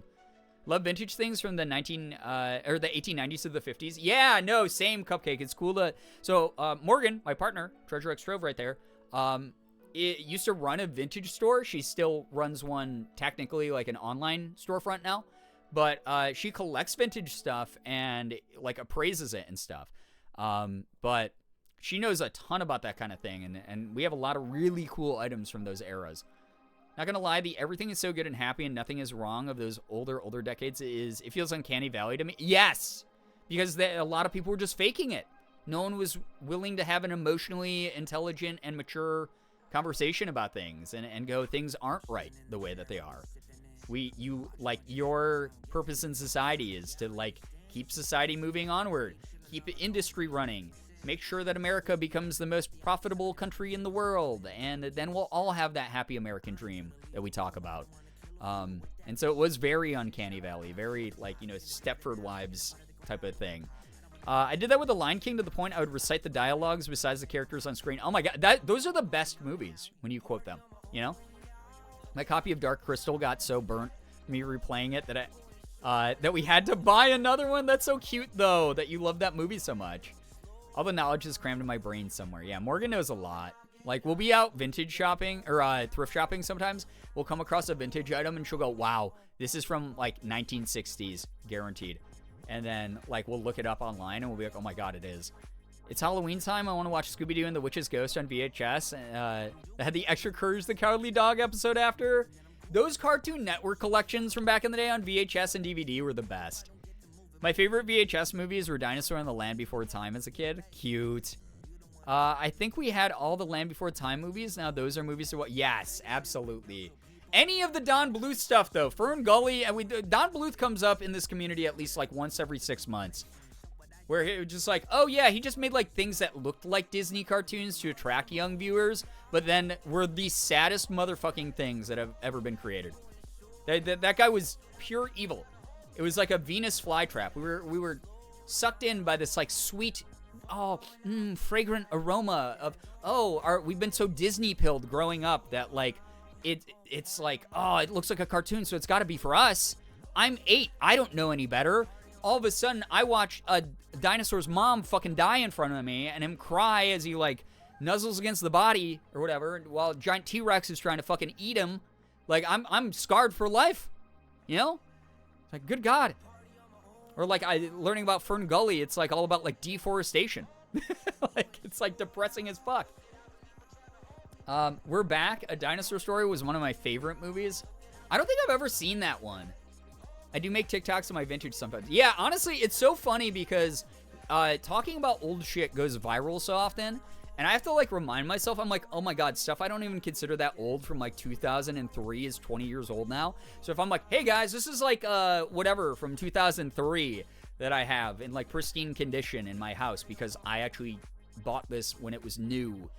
People, like, maybe that's what I got to do on TikTok. People will, like, freak out about that shit. Dude, E.T. used to scare me. Oh my God, E.T. scares the hell out of me still to this day. That scene where he's in the closet and he goes, "Wah!" out of the closet, and it's like the first big jump scare in the movie. Cannot watch that part still. It scarred me. I saw it when I was 5 years old, and I have not gotten over that. I don't like that movie. E.T. freaks me the hell out. Happy that, you know, he gets to go on a fun adventure and go back home and whatever, and it's like a feel-good movie. Great, awesome, cool. That, he used to be in my nightmares. That's how scared of him I was. Those movies are still so good, though, even if they hit you with feeling. Oh, yeah, 100% Squeebles. Land Before Time broke my heart. Yeah, but I loved it. Yeah, that's the thing is, like, yeah, we all loved those movies. It's just they hurt. Streamer is really telling us all of our experiences with Land Before Time. Yeah. Why was E.T. considered a children's movie? It still gives me heebie-jeebies. I don't know, because Steven Spielberg is a sicko, and he wanted to trick us all into thinking that it was just fun, like, wild adventure. I mean, again, I was 5 years old when I first saw it, so I think I was just, like, a little bit young for something as existential as that movie. That and the scene where, like, the government men, like, put, like, the quarantine zone all around the house, and they're in the suits and everything. I hate that scene. That scene freaked me the shit out. You know? Exactly what happened to me. I still have vivid nightmares about his freaky ass running and his scream. Right! Thank you. Someone who finally gets me. Been watching a lot of people like Rachel Maxey would love to add you into my vintage binge watching. Gotta look at your TikToks then. If I do it, but here's my problem is I've always been a variety creator on Twitch, on short form recently, on YouTube. I've always done variety stuff. So it's going to be hard for me to stick to a niche because I have such severe ADHD. I like trying out other things, and so many things make up who I am, right? Yo, Zenith, what's up? Welcome to the stream. Also, How's everyone Lavender, doing thank you so much for the Less than 41 months. I hope that you're doing well. Thank you for a big-ass resub. Can we get some hype and some pride in the chat for that? Thank you very, very much. Teletubbies freaked you out as a kid? Well, I mean, valid. They were a little bit weird. That baby son, no shot. I only ever saw the VHS ads for the E.T. for the longest time until I watched the movie for the first time a few years ago. The ad creeped me out. Yeah, they were not friendly ads, honestly. I watched Land Before Time so much as a kid that I had a dream I was practicing headbutts with Sarah, but I was still crib-aged and actually headbutted IRL twice. Oh my God. First one lowered the sidewall, second one launched me headfirst in my dresser. Oh my God. Yeah, the goose egg from that, for sure. I think we all got goose eggs as kids where we bopped our heads. Maybe not doing anything that extreme, but Liz, fantastic story. Love that. Yo, what's up, 1 billion? How you doing? Good to see you here. Hope you had a good trip. Zenith, I had a great trip. I don't know which one you're talking about, LA or Toronto, but either way, I'm tired. But I've been having very good travel lately. I was even told, speaking of me being a variety creator, this is the stigma of being a variety creator in this space. I was at the event that I was at in LA for the sponsored trip, right? And one of the other creators, because we were there for a very specific brand, and the only content he makes is with this brand. He was like asking me about my channel. He was like, oh, what do you do? And I was like, oh, I'm a variety creator. And he was like, oh, it's like, damn, that's risky. And I was like, yeah, I've done it for 10 and a half years, so I think that I'm making it work. But there are definitely some months where I'm like, this might be my last month or last year as a content creator. It doesn't catch in the algorithm quite the same way as someone who has like a really specialized niche or something. So, yeah. Juniper, no, it's wonderful talking to your fiance. Barney creeped you out? I knew a couple kids that Barney creeped out. Everyone always tries to tell me, aw, but he's so cute. Girlie, it makes me violent. And it makes this, they're entitled to their opinion. More ET for them, okay? You know, that's the way that it is. So, good lord. But yeah, thank you very, very much to everyone who's like been sharing their fun VHS stories. Because like, I feel like I bring up boomer technology here sometimes, and people are just like, they're not interested to talk about it. Like, I'll bring it up with like friends. I'll bring it up like in a tweet or something. No one like replies. No one really gives a shit. But then you all are amazing. Because I can talk about whatever, like I said, we haven't done a just chatting stream in so long at this point. It's very, very cool to be here and be able to be like, oh, yo, I can talk about whatever bullshit's going through my ADHD brain. I meant LA, but I'm glad that you had a great time in Toronto too. Yeah, no, Toronto was lovely, super fun. LA was a chaotic whirlwind. But I did get to hang out with a bunch of friends I haven't seen in a long time. And meet a bunch of people I've only known through the internet. Which was always one of my favorite things to do. Best small children's show when I was a small hands... hands down were Art Attack, Bear in the Big Blue House, Blue's Clues, Steve We Still... Dude, Steve comes up on my For You page on TikTok every now and then. And I'm always like, I love this guy. He's great. Big Comfy Couch and Winnie the Pooh. Cute. They can have them? Yeah, they can have E.T. Exactly, Andrew Mixes. Not for us. VHS was such a wild time. I miss it, to be honest. The nostalgia. Again, I think it's only nostalgia bait, though, because once you start using VHS technology again, you're like, I'm so glad I have, like, skippable chapters in, like, Blu-rays or, like, in streaming services. Like, I can rewind whatever I need so easily. Doesn't make that loud whirling noise. The VHS doesn't need to be rewinded all the way. Be kind, rewind. Those of you who remember Blockbuster. We're all boomers in the eyes of the internet. We all enjoy talking about the stuff like this with you. I'm so glad to hear it. I really attracted the right community for me. I'm going to mainly be lurking tonight because this is the first time I've been home all weekend and spent the last 2 days sleeping on my friend's house. So my back is sore. Oh my god, yeah, please take care of yourself, 1 billion. Hope you enjoy your lurk. Hope you enjoy me in the background. Quick good news, if I may. Yeah, absolutely. My fiance got a significant commission from a Pixelmon YouTuber. He's absolutely stoked. I helped him design a Fusionmon today. I'm also in my Book Girl era. It's been heavenly. Love that for both of you. Congrats to your fiance. And I've been in my Book Girly era for a while. I love reading. It has been wonderful being able to read again. Like, genuinely. Truly, truly fun. Truly, truly fun. That's how I, like, wind down at night now. Silver, what's up? Welcome to the stream. Thanks for the posture check. Bear in the Big Blue House and Winnie the Pooh and Little Bear really solidifying my love for bears. It's in your name, Brookie. You gotta, right? Couch, not house. Obviously, I'm tired. All good, 1 billion. You are fine. You are A-okay. Take care of you, please. Not gonna lie, I miss the awesome splash screen menus of DVD. Right? Okay. The customizable menus that they had on DVDs and Blu-rays, those used to be really fun. They used to be fun. They'd sometimes have, like, mini games that you could play with, like, your DVD remote on them. Those are kind of fun. That said, streaming, truly, it's made things so easy. But also, fuck streaming services, because that's what the strike's on about right now. Because they don't pay royalties to anybody. That means, like, music, that means movies, everything. The whole system is fucked up. Or me, as a streamer here. I get a couple bucks from running ads on my streams every night. That's pretty much it.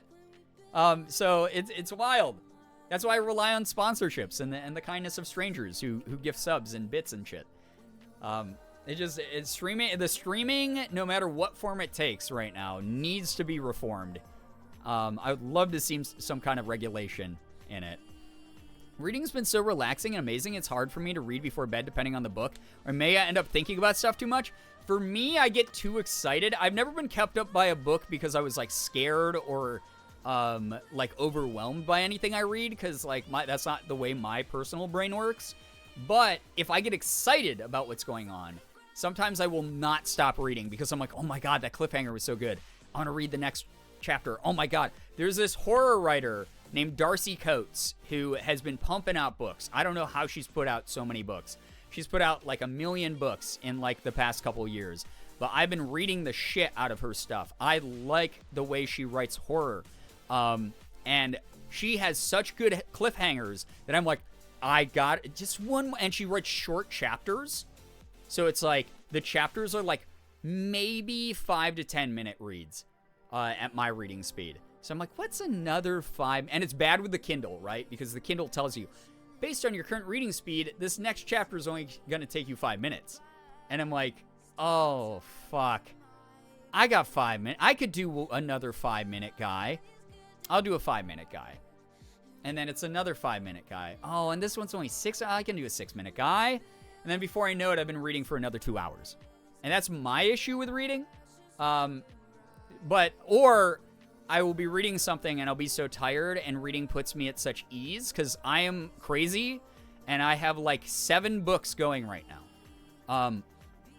And if it's a book that I'm like, wow, this is a nice book, I'm having such a good time reading it. It's making my brain so nice and sleepy. I fall asleep and I do the thing where I smack myself in the face with a Kindle. I'm like, oh, shit. And then I pass out before I've read 2 paragraphs. You and Morgan and the collective communities always tempt me to enter my book girly era as soon as I'm not too lazy to head my ass to the library and sign up for a library card. Yes, join us. Really felt the transition to adulthood when I was sleep deprived enough to get sleepy while reading for the first time. Ren, isn't it weird? It's a weird feeling. You're like, oh, this is a new chapter in my life. I'm in my romance book era. Hey, no shame. You're reading. That's cool. Sometimes it's the same for me. I finished a book I mentioned in Morgan's chat called The Yearling. I couldn't sleep for another hour just processing my feelings about the book. That's fair. That is very, very fair. I have very strong opinions about the books that I read. I normally don't share them because I just don't like entering into discourse with people most of the time. But maybe, I don't know, maybe I'll pick up writing reviews on my Goodreads again. I started to for a brief burst, and then I was like, I'm bored. But I've read so many books since I started posting on my Goodreads again. The Just One More Yes, Liz. Oh my God, for sure. You mentioned it's the same way with like shows that I watch. I'm like, this anime is only like another 20-minute episode. I could spare another 20. You mentioning Darcy Coates reminded me that my best friend has a beef with her book called Hunted. I haven't read that one yet, but I have a little bit of beef. I just finished her book Dead of Winter, and I love a lot of her writing, and this was written very well, but I was kind of let down by the ending of it, and a little bit about some of the predictability of the plot. And maybe that's just because I've read so many of her books, I could recognize the formula she uses. But I ended it, and I looked at Morgan, and I was like, man, that was really, really good. I don't regret that I read it, but it's not as good as some of her other shit. I'll either fall asleep, barely read anything, or get focus locked into reading for the next 4 hours, right? Yeah, book girlies, let's go. Well, hey, we have a book section on the Discord. Share what you're reading. Don't put spoilers, obviously, but you can share what you're reading. If you'd like to, find other people that you can like DM with to talk about your thoughts about a book. Yeah, sure. You can share your Goodreads over there, or your story graph, if you want, for sure. Feel free to use that the same way that we did like in the music section. People were sharing like their Spotify's. If you have a Goodreads or story graph, feel free to share that over in the reading section of the Discord. Totally fair. I'll provide my opinion if I'm asked, especially with friends. Yeah, that's the way that I am. I'm not going to enter in Discord willingly. Wait. Hunted kind of has that problem. Hard to get into. I'll read it. I'll let you know what I think, Sandy. How's that? I would love to check it out, though, because I'm trying to read all of her stuff. That's how I felt about Coraline. I've seen the movie so many times that I thought it wouldn't scare me as bad as it did, but I was definitely laying in bed for 30 minutes with goosebumps. See, it's so weird. I thought that the book was slightly less impactful because it was like a novella than the movie. I personally loved that movie, but the novella was like really good. It's very well written, but I actually prefer the visual format that they used for it. Good news, WGA and studios have come to a tentative agreement to end the writer's strike. Yeah, we were talking about that earlier, Silver. It's very tentative good news because there's a good chance that they had to compromise on a lot of what they wanted with the speed of the strike. And also, it never really truly favors them historically. And because the word tentative is in there, I know for a fact that it means that strikes could resume, and the studios might not honor their end of what's being proposed. So that's the rough part of all that stuff going on. But it's, fingers crossed. I have a little bit more hope that since we're in the digital age right now, and there's been a lot of public pressure, some studios will maybe change their tune and do what like A24 did. We'll see. I hope, because it's obviously been affecting a lot of what I've been doing as well. I missed the passion for reading I had in schools, but once college hit, I was burnt out. See, that's what happened to me as well, Brookie, is it took a long time for me to get back into reading because of college. That educational system burnout.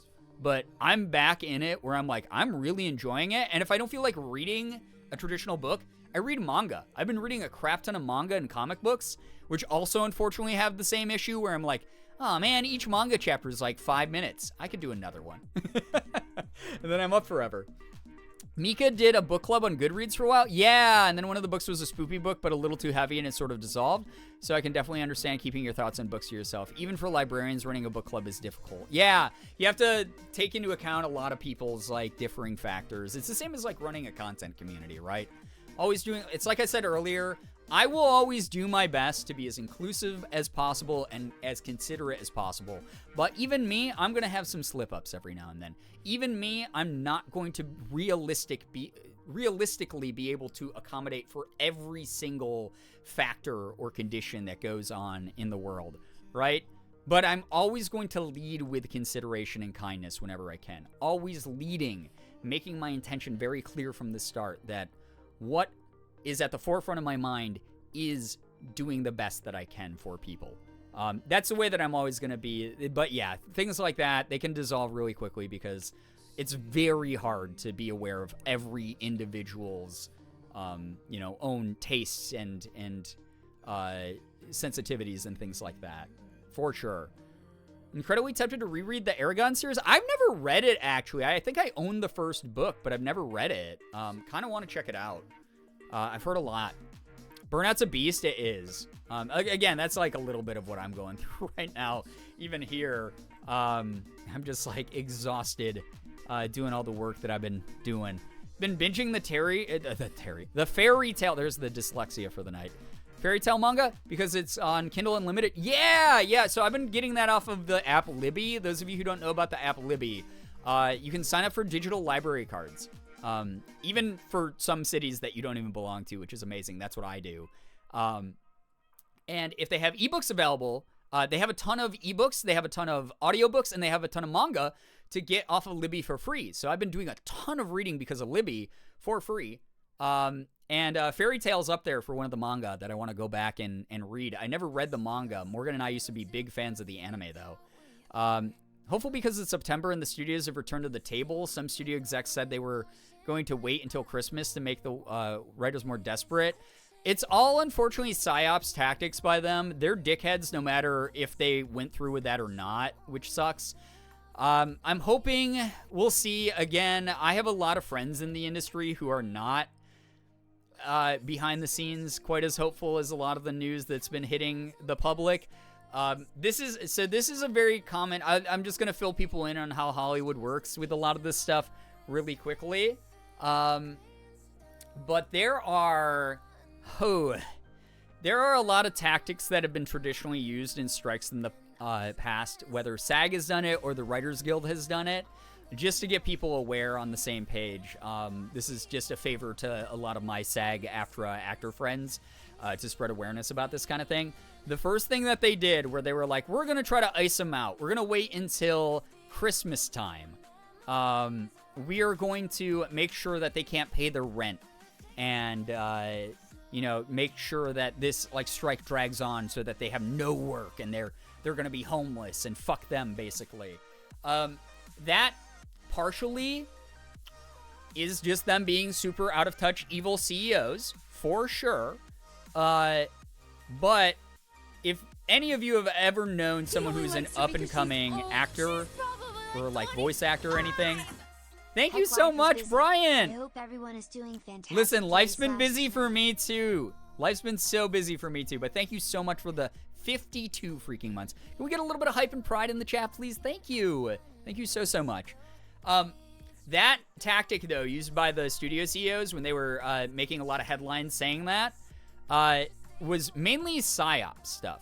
And a lot of actors will tell you they always say that whenever there's a strike, because they want people to get so scared of, oh my God, they're right, I can't afford rent right now. I'm just going to cross the picket line. I'm just going to scab and do a bunch of work for studios during the strike time. If you've known any struggling actor in your life, those people, acting is not their only job. They get they go to every audition, they grind all year long to do 1,000 different auditions, maybe land like a background acting bit in like a TV show like once to twice a year.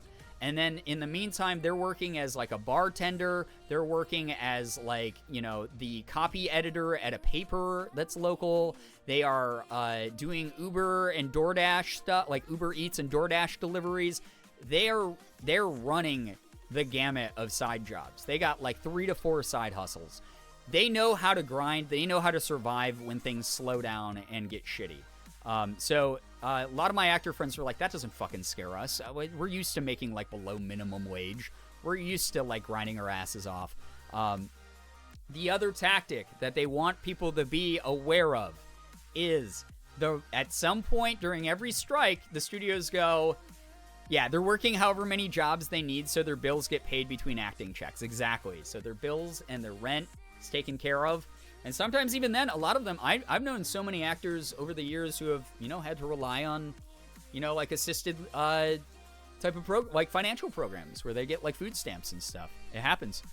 Most actors do not even make minimum wage. It's only the big major Hollywood celebrities that you see with the millions of dollars. And the rest of them are making like $25K a year.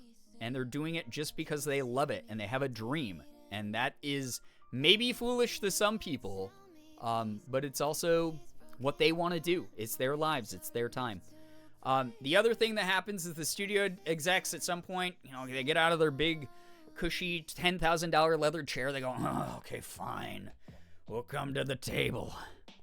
We'll talk things through. You guys have started to wear us down, and we're going to start giving you some conditions so that you can work again without scabbing. Yeah, we'll do this. And they huff and they puff, but to the public, they go, hey, assistant, make sure that our PR outlet knows that we're at the table with the actors right now. Make sure that they know that we're being willing to talk with them. Yeah, make it sound like we're like really willing and happy to be having these talks with them and like compromise on their terms, on their ground. Yeah, do that. And then they start winning over the public. And instead of having all this public pressure where everyone in the public who isn't an actor, who's like, I just want to be a good ally to the strikes, is going, yo, fuck these fucking studios and the execs like they're the biggest assholes in the world. Instead of that, they go, oh, wow, the studio execs are being good now. They're behaving. Oh, this is so good. Guys, we don't have to give as much pressure anymore. We don't have to support our actor friends' GoFundMes anymore. We don't have to do anything anymore because it's getting resolved. It's being taken care of. That is almost like 9 times out of 10 the PSYOPs tactic that a lot of studios use. So my thoughts on it are, fingers crossed that because this is a different strike in a different age, a different era, with different people behind it, and way more people aware of it, the age of information is very important, right? I'm hoping this is actually a moment of change. This is something that will prove my doubts wrong and my actor friends' doubts wrong. But I will let you know that on the acting side of things right now, the actor side of things, a lot of them are not super hopeful about these, unfortunately. They know they still have to play hardball.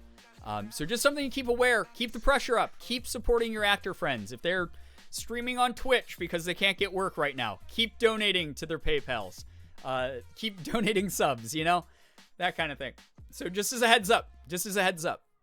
My buddy was a part-time bartender during his acting career. He stopped acting once they made him the manager. Oh my god. Yeah, that happens all the time. They go, oh my god, I like the consistency of a paycheck.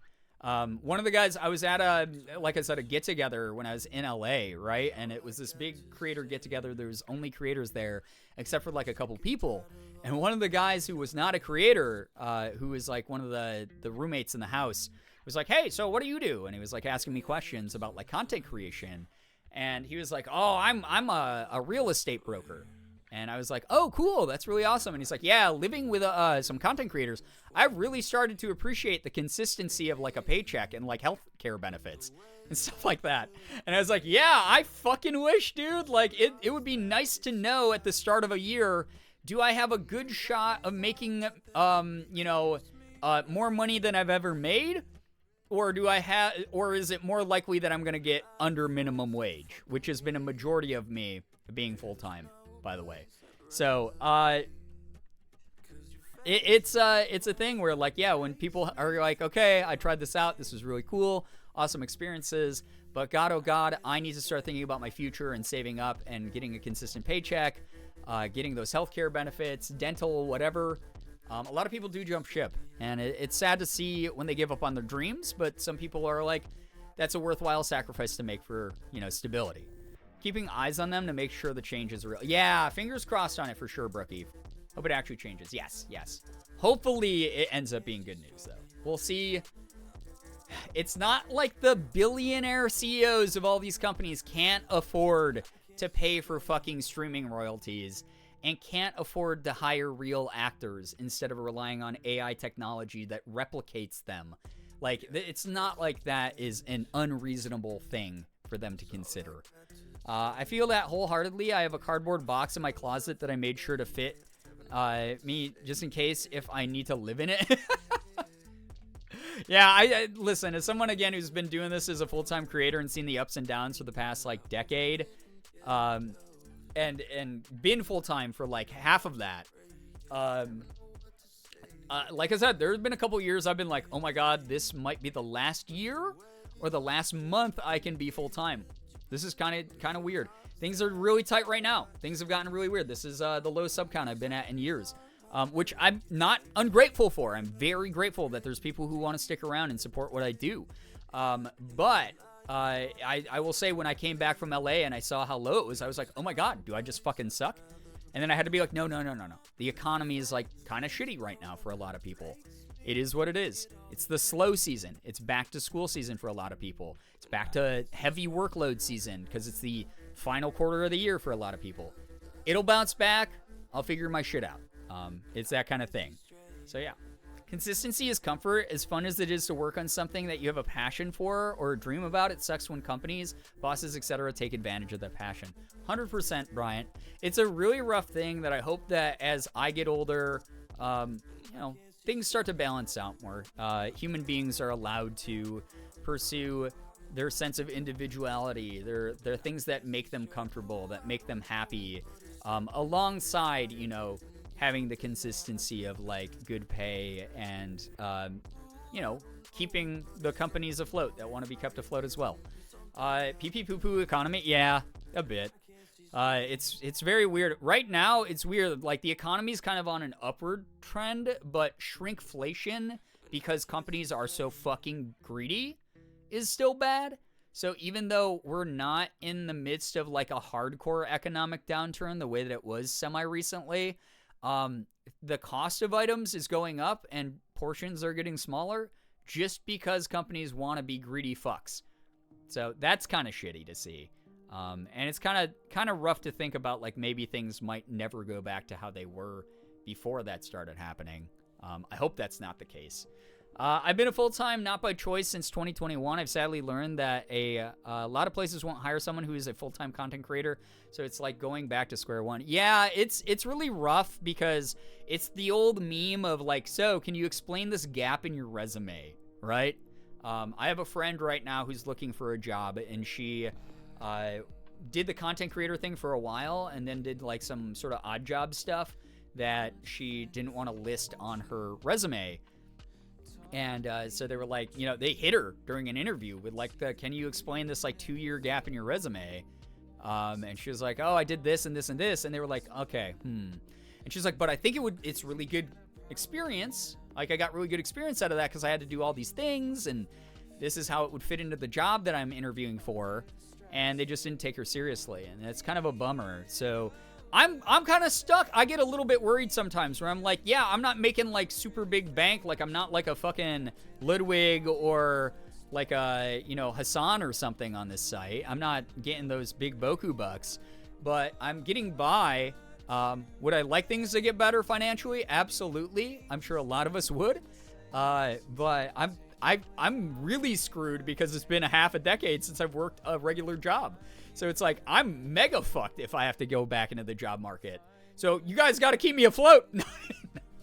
I'll make things work. I'll figure things out. And again, this is why, you know, I take sponsorships when I can. I haven't really been hard hunting sponsorships lately just because it's so much work and I'm so tired. We love these greedy shit stack companies, right, Laundry? Sachi, what's up? Hello, I miss you. What the heck? It was so lovely seeing you in person finally. Being able to be like, oh my god, not only are you physically like or spiritually like my little sister, but you like physically are. Like you're so tiny, and I genuinely just want the best for you. I want to protect the hell out of you because you're so wonderful and you're a good person who brings good energy into the world, and that has to be fostered. Like, thank you so much for being in my life. I'll fight God for you. I'll fight God for you. We'll fight God together because that's just what we're gonna do, okay? It's about balance in my experience. I went to the stability route for 6.5 years at my last job, and while I enjoyed it sometimes, I was working 50 to 60 hours a week. My health suffered significantly. Yeah, you've heard my history before, Lavender, so you know I get that. Now I work the local school district, and even though it's part-time and not great pay, I enjoy it and feel so much better day to day. Plus, I'm trying to focus on my goals, helping my fiance's goals too. That's wonderful.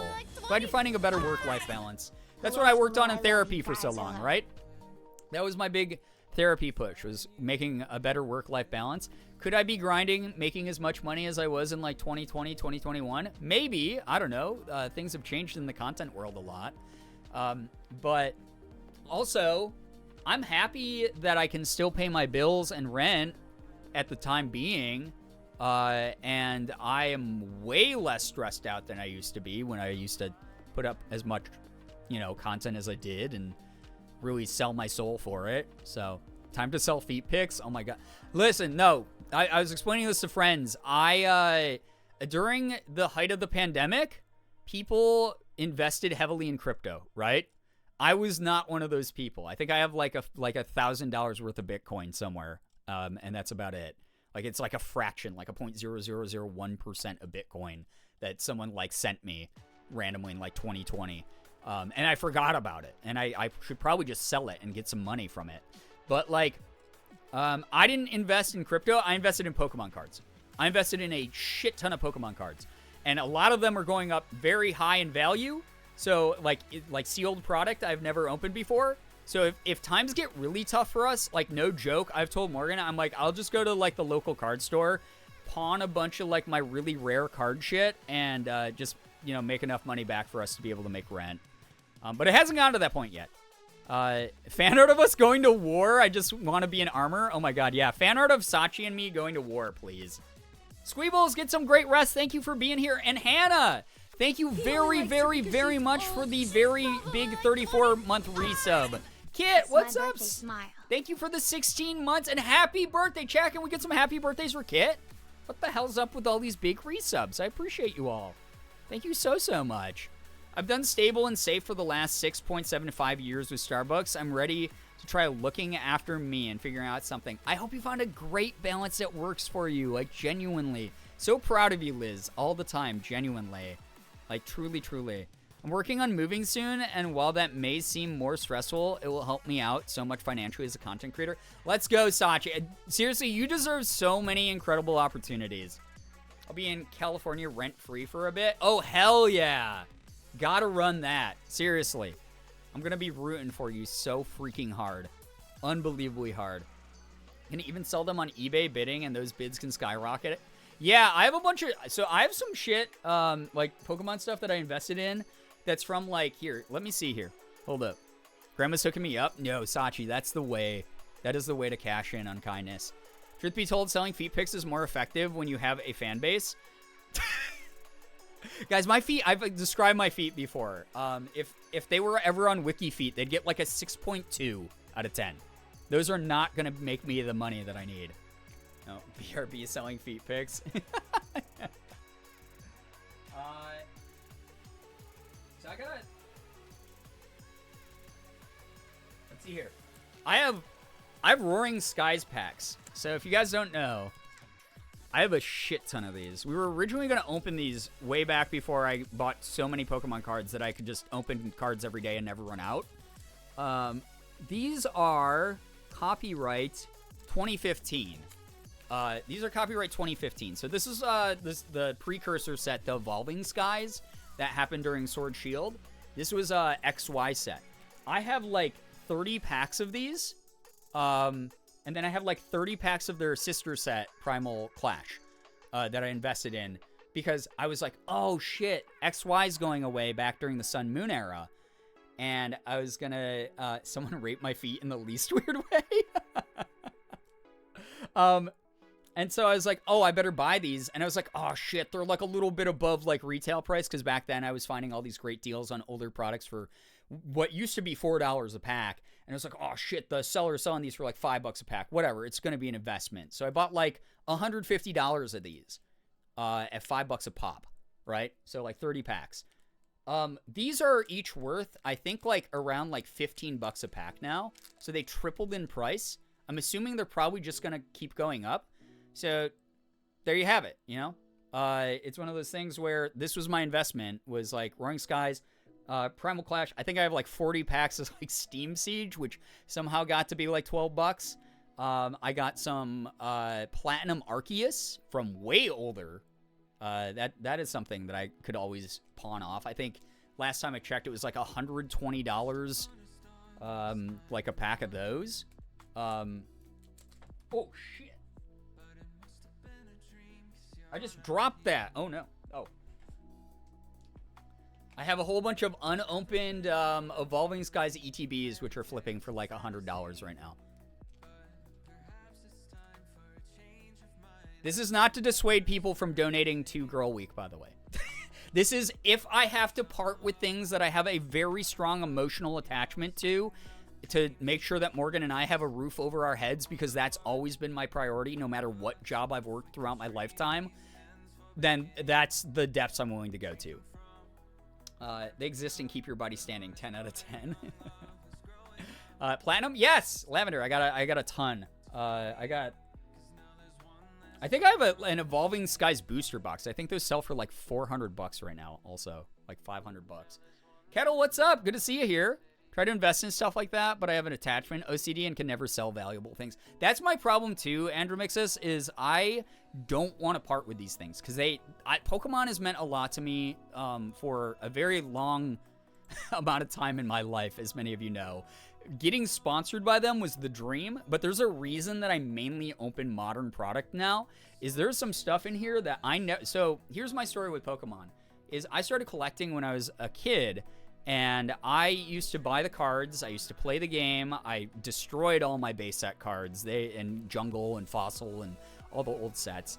And then my parents started to refuse to buy me Pokemon cards. They would buy me the games on Game Boy, they'd buy me the plushies, they'd buy me some of the toys, stuff like that, but they, for whatever reason, didn't want me to buy the cards anymore. They were like, oh, you already have so many. Like, just keep using the ones that you have. What's wrong with them? And I was like, but there's new sets. I want the new sets, you know, kind of thing. So what ended up happening was when I moved out when I was 18. So I moved out really early in my life. I have now, at this point, lived on my own longer than I lived with my parents, which is very weird to think about. But I moved out when I was 18, and I've been financially self-sufficient since I did that. I am not the richest person in the world. 2020, 2021 income was something I made sure I invested because I was making more money than I ever have in my entire life during like the big streamer bubble, the big content creator bubble. So I put away some of that money, but obviously full-time content creation is a push and pull. Some months I do really well and I go, cool, I have a little bit of extra spending money, but I save a lot of it because I know the next month I'm going to make like nothing, like below minimum wage, and I'm going to have to even that out with the money I saved up, right?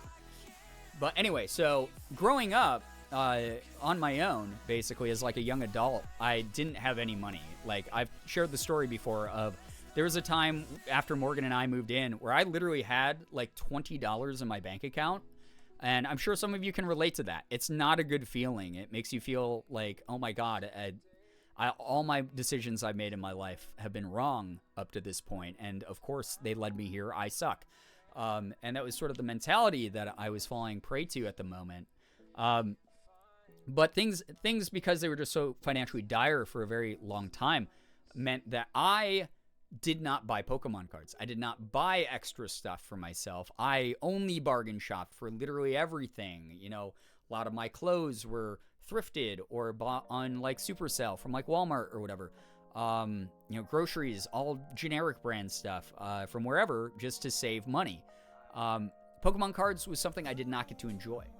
So, you know, sometime in, I think it was like 2018, 2019, when full-time content started taking off.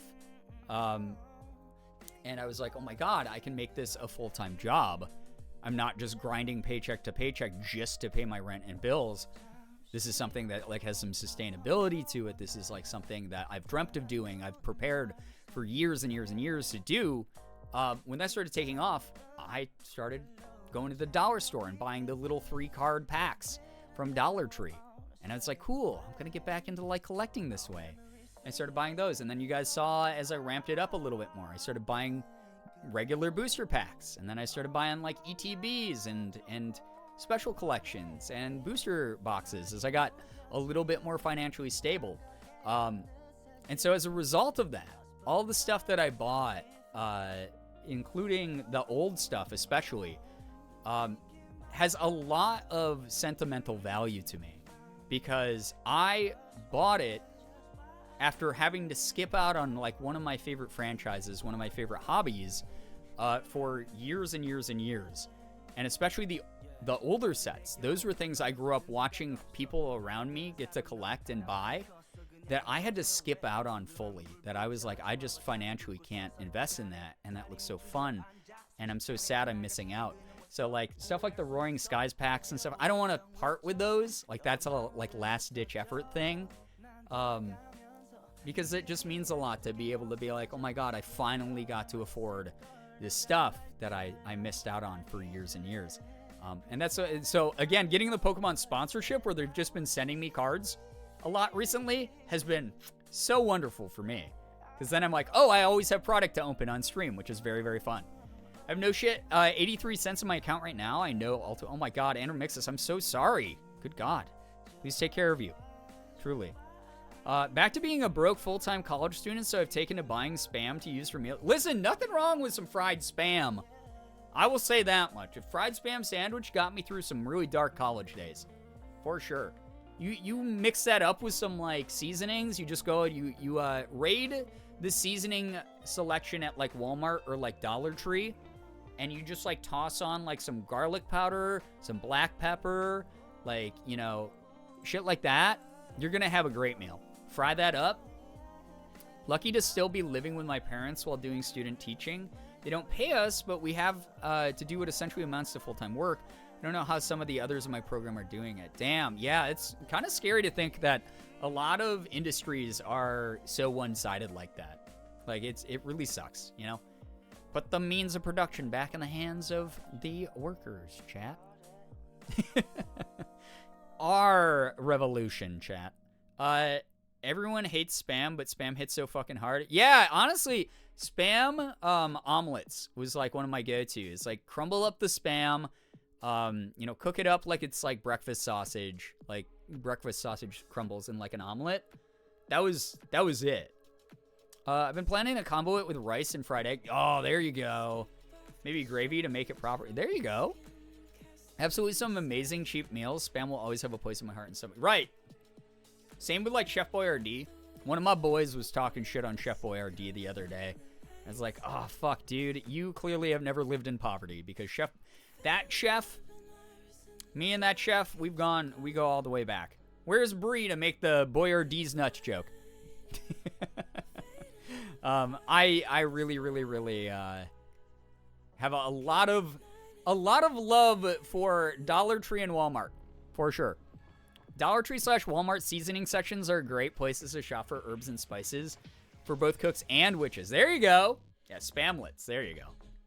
Chef Boyardee slaps. Thank you. Those and SpaghettiOs. There it is. Boyardee's nuts. With the economy the way it is, I have no shame in living with my mom right now. I've also been able to help her quite a bit, so I don't feel like a freeloader while I'm looking for a job. Yeah, exactly. That's the whole thing, too, is like, no one has the right to judge you because they don't know what conditions you're in, you know? They don't know what circumstances you're in. Clearly have never lived in poverty is so accurate. Yeah, right? Made it for her. Hope you enjoyed. Vodbri, yeah, there we go. Canned foods taste weird to me now, which is unfortunate because I loved them back when I didn't need to live off of them. That is a bummer. You kind of did it the opposite way of a lot of us. Went through a similar thing in college. I grew up without being able to get a lot of things I wanted past middle school. And when I was in college, I used any extra scholarship money left over from classes on myself, both for food and collectibles. Also, the first time I really reconnected with my interest in hobbies due to family issues and never having me time. Right, yeah. So you get it. Like, a lot of my hobbies now, like video games and everything like that, like, they mean the world to me because I didn't get to really involve myself in them in any sort of meaningful way back when I didn't have money. So I have a lot of sentimental value put into my hobbies. I love SpaghettiOs. Can't eat them now because they have dairy, but my entire diet was cheeseburger mac, SpaghettiOs, and top ramen. Yeah, so 1 billion. I was the stereotypical college kid. I've shared some of these stories before, but like my meals, we had the dining hall, so like my meal plan was fortunately built into the tuition. So I always had like at least one hot meal a day. Girl week, let's go. Yo, Master Owl, thank you so much for the 33 months. And yeah, getting us a little bit closer to the Girl Week. Thank you so very much. Girl Week is in full effect, so if we hit 700 total subs, I will spend a full week in girl mode. And no shame in living with parents. I'm living IT for parents. There you go. Exactly, Liz. Cold leftover pizza. Okay, so I can do you one better. So my entire diet when I was in college was SpaghettiOs. So I'd get, the dining hall was only open during certain hours, which fucking sucked, right? And then we had another dining hall that was open 24/7, but it was pay for meals. So everything that you could buy there cost like a shit ton of money because they were like, oh, like the convenience of it being open 24/7 is you then spend money out of pocket. The one that came included in the tuition plan, you had to be there at very specific hours for them to be open. But it was one of those things where, yo, what's up? Welcome back, Amethyst. Good to have you here. So I would eat, I did the stereotypical college kid thing. Chef Boyardee, Spam, SpaghettiOs. I actually, when Morgan and I first started dating, I hated Spam because I was so used to eating it that I was like, I don't want to eat it anymore. That's how sick of it I had gotten. Now I'm over that and I'm back to being like, it's a fun treat now and then. But yeah, walking to the student store or the 7-Eleven. Yeah, we had a country fair in Pennsylvania when I went to school there. So country fair was where I would go back when I used to smoke cigarettes. I would buy my cigarettes there, and then I would buy like cheap snacks every now and then. But gas station prices aren't exactly super conducive to student budgets either. But yeah, it was SpaghettiOs, Chef Boyardee, ramen, like instant ramen. I used to do the thing you're not supposed to, which was microwave the styrofoam cup. And then there was a Little Caesars down the street from my college, right? And the Little Caesars, it was within walking distance. I could get there in like 4 minutes. What they used to do, I've shared this a number of times before, but like this was my life hack at the time. And I used to tell like my other friends who also didn't have any money, like, dude, you gotta do this. And some of them were like, ew, you fucking do that? Gross, dude, I never do that. And some of them were like, dude, thank you for the tip. This is gonna save my life. But there was a Little Caesars down the street. And if you went to, no, not $5 pizzas, not $5 pizzas. I very rarely bought fresh pizzas from Little Caesars. What they used to do is they would, at the end of the night, take all the hot and readies that didn't sell, and they threw them away in the dumpster behind the Little Caesars. And so I learned that if I got there at the exact right time, I could catch whoever was coming out the back of the restaurant with the pizzas to throw away, and I would just explain. I'd be like, yo, I am really jonesing for a pizza. I literally can't even afford the $5. Do you mind giving me some of those? And 9 times out of 10, they would be nice, and they would just give me some Little Caesars pizza for free.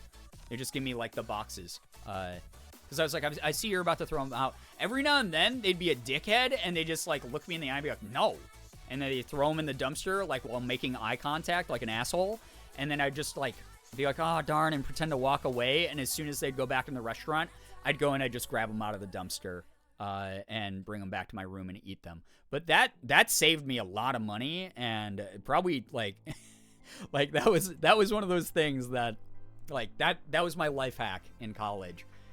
Microwave ramen, Kraft mac and... Yeah, Kraft mac and cheese with sliced up $1 Walmart hot dogs.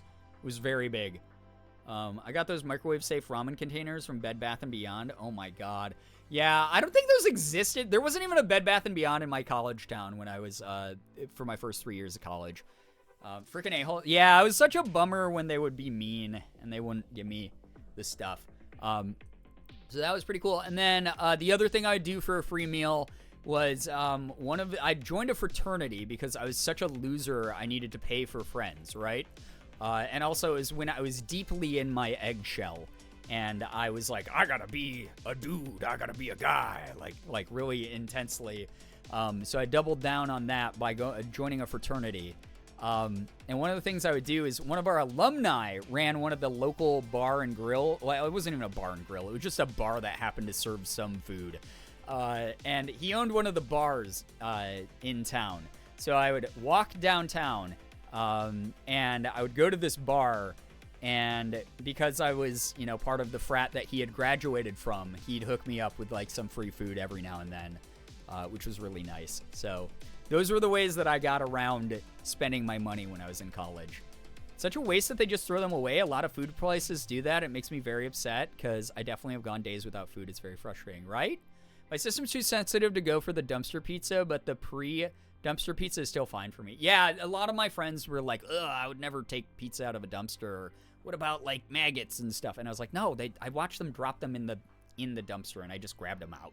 They're fine. But, like, no, I get that. A lot of people, absolutely. Totally understandable if it's not your thing. I'm glad I don't have to do that anymore. Amanda, get some great rest. Thank you so much for hanging out. Appreciate you chilling with us tonight. Really nice to have you here. So we had a bunch of this stuff today. I actually had... Oh, yeah. Here's the other thing is, like, some people, when they start making money, are like, oh, only filet mignon and caviar for me. I have some friends who straight up became, like, shitty about, like, food after they became, like, super successful doing whatever content they were doing and being like, ugh, you would eat food from Burger King or whatever? And I'm like, dude, Burger King got me through, like, being in poverty. Like, of course, I still like the food. Just because I can afford better food doesn't mean I'm not going to treat myself to something silly every now and then, you know? Yo, what's up, Quinn? How you doing? Good to see you here. I hope you've been well. If you guys don't follow Quinnical, don't follow Quinn. First off, like, TikTok God. Second of all, Quinn, I was just talking to my chat at the beginning of the stream about how I have not nailed the TikTok algorithm yet. I don't know how to do it. I'm too much of a boomer. Yeah, Burger King absolutely smacks. You get to have it your way. You can customize anything any way you want at no extra charge. They rule.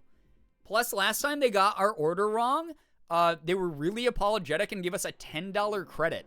And we were like, the item that you got wrong was like $6. You don't have to give us this much. And they were like, no. $10 on us. And we were like, okay, cool.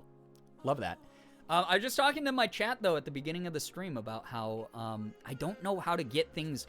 I don't know if it's like I haven't found my niche on TikTok, or maybe my content actually just blows, or I'm not paying attention to when I should be posting, but I have not figured it out. Like, my shit does well on Instagram Reels, and it does well on YouTube Shorts, minus the horrible community on YouTube Shorts, but Like, both places I do fine.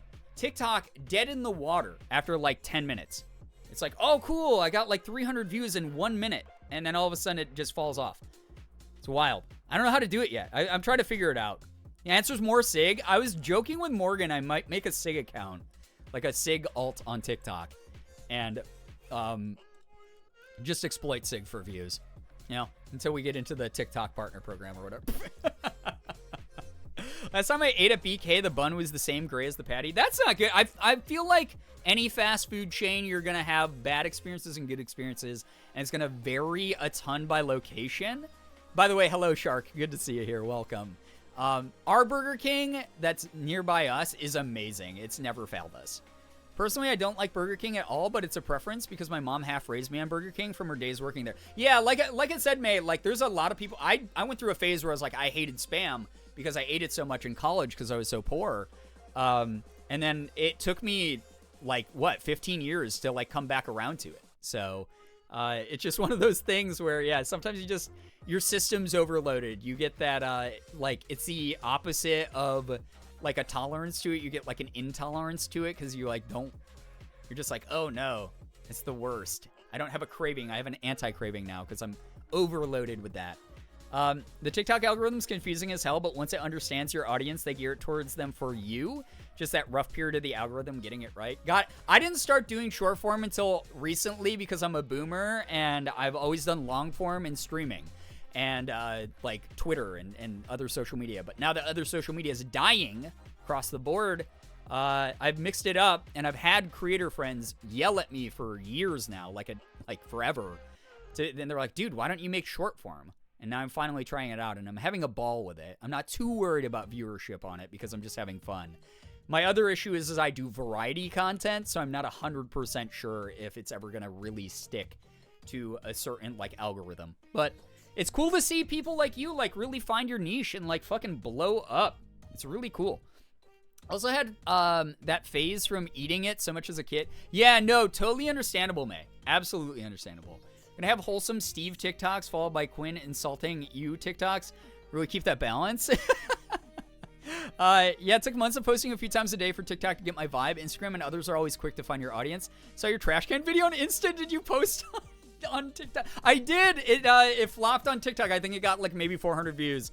But it had like 500,000 views on Instagram, which is so weird because it was such an out of the blue thing where like Morgan and I were in our Airbnb and I was like, this is kind of a weird trash can. I'm just going to like make a stupid like off the cuff video about it.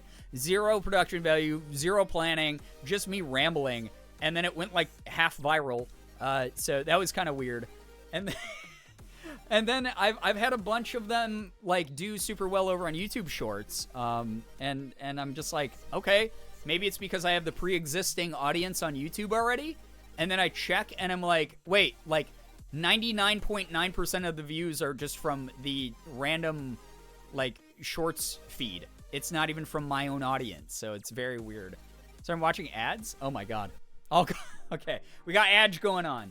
So we'll vibe here for a second. I'll read people's messages in chat. My first Starbucks I worked in was in a mall that had a pickup bar with stools. Every night we'd save the food that was going out on trays, bag up anything we wanted, and then set out the rest on the bar after the mall closed for other mall workers to pick over. In exchange, the Lush folks gave us broken bath bombs and face masks that were still good but couldn't be sold. The Neiman's ladies gave us their excess perfume samples, and the phone kiosk gave us free discount screen protectors. That's dope! See, that's watching out for each other. My thing, when I worked in a mall, so I used to work for Borders, which is now defunct. It doesn't exist anymore. I was just very friendly to the food service workers there because I normally bought my meals from any of the mall food court stuff. Yo, what's up, Talia? Good to see you here. Welcome to the stream. Hope you've been well. Hope your weekend went well. That goes for everyone here. It's nice to have you all here. I ended up becoming friends with the people who worked at Annie Ann's. And if I lined up the end of my shift, like if my shift ended when the mall was closing and their shift was ending when the mall was closing, I could go up and I could be like, yo guys, how was like the shift? I hope everything was great. And they'd be like, oh Brian, yo, what's up? Yeah, it was pretty good. We had like some like cranky old lady who was like yelling at us, but yo, we got all these like leftover pretzel sticks. You want to take some home? And I'd be like, yeah, yes, please. Yeah, as many as I can, please. Oh my God, it was so awesome. It was so awesome. Getting free Annie Ann's was my favorite thing ever from that job. Everything else about working in a mall bookstore sucked, but that was great. That was very, very good. But yeah, I mean, that's the thing. You watch out for each other. You all know how much it sucks to be doing the things that you're doing, the jobs that you're working or whatever. You got to watch out for each other that way.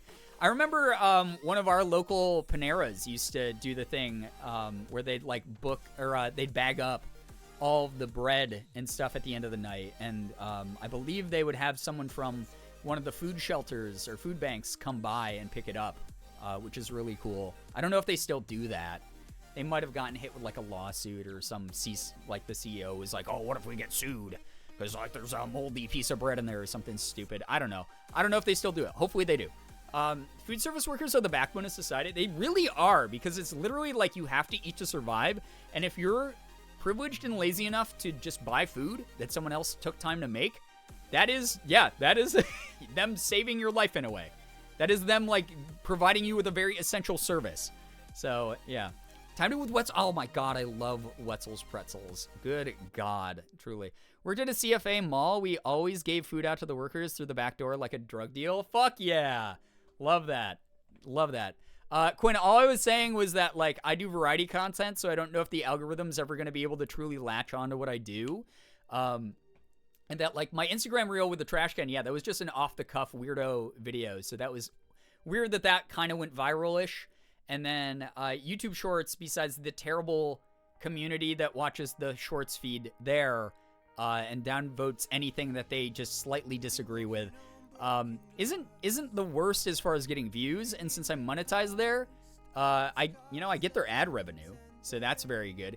Even though I wish more of you guys saw my YouTube Shorts, because I have a huge following on YouTube, right? I have a pretty decent sized following on YouTube.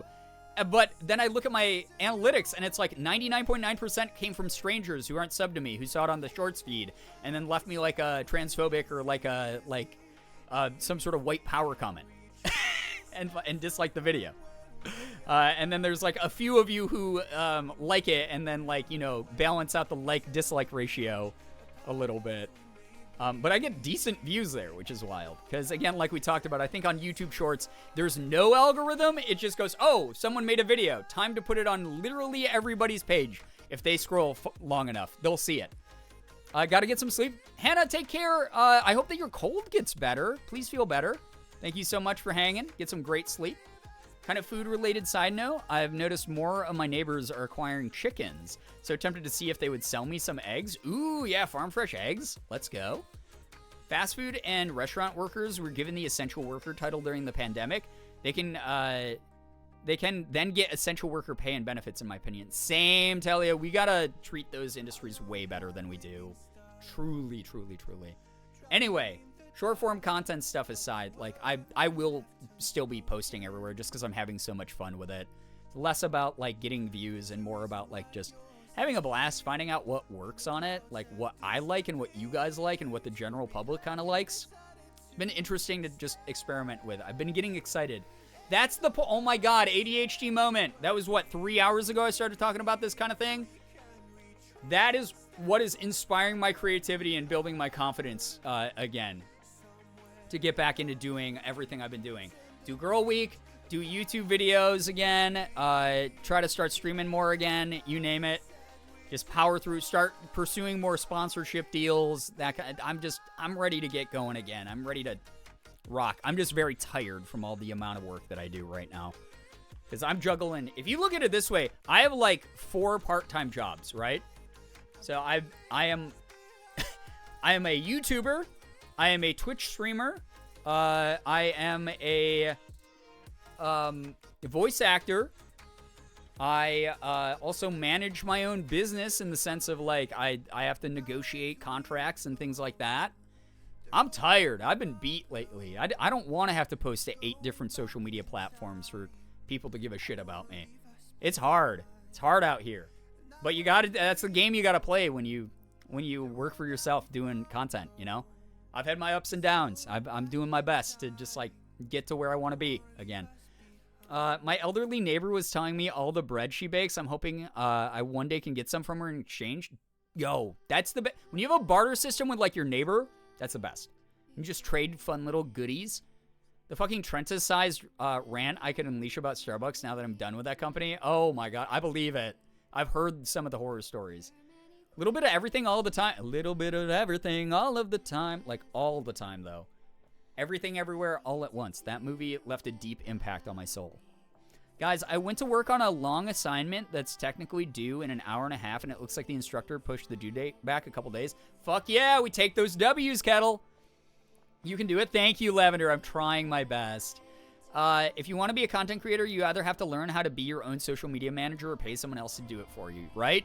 And I refuse to pay someone right now for that kind of thing. I have a lot of friends who have editors, and most of them pay them okay. But as someone who also used to formerly edit for a much larger YouTuber back in the day, I know you don't get paid well. I know. And the YouTuber I worked for paid me better than most of the other editors that I knew. But it is a grind of a job to do that. And I refuse to pay someone less than what I made when I was an editor. That's my sort of moral line in the sand. That's my like ethical line in the sand. I'm never going to pay someone as little as I got a video. There are some people who are paying their editors pretty good. I know that Ethan does a pretty good job with his. And then I know Sean just let Robin go, or Robin left or something. I don't know the details behind that one. I'd probably have to DM one of them. But like, it's a weird ecosystem where I always tell people, especially if they're starting out, learn to do the basics of editing, especially if you're in that situation where your editor quits or they go on vacation and you don't want to bother them. Instead of making them grind out 8 videos before they go on vacation so that you can upload on your regular schedule, at least learn the basics so that you can accommodate and still treat them like a human being. And also get that experience for yourself, because it feels good to edit your own shit. It really does. It's a lot of work. It's hard. It's exhausting. But it feels cool when you nail that edit where you're like, haha, that's awesome. Like, feels good. Short form content coordinator / consultant is the way to go. That is, I mean, that's what like Radstads does for Ludwig, right? Like, that's huge. I got to meet Radstads when I was in LA last weekend. He's a super nice guy. Super nice dude. I love businesses that sell day-old food for cheap. My favorite local bagel place sells bags of 10 assorted day-old bagels for $2 to $3. Shark, isn't that the greatest? So we have a franchise that used to be amazing here. That was like this soup and like fresh bread franchise. It's what they were known for. People came from miles around just to get the soup and the bread.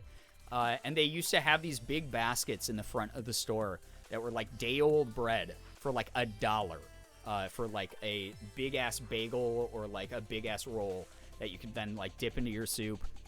They had all these like cheddar jalapeno breads and stuff. Oh, so good. And then someone bought them out and they weren't as good anymore.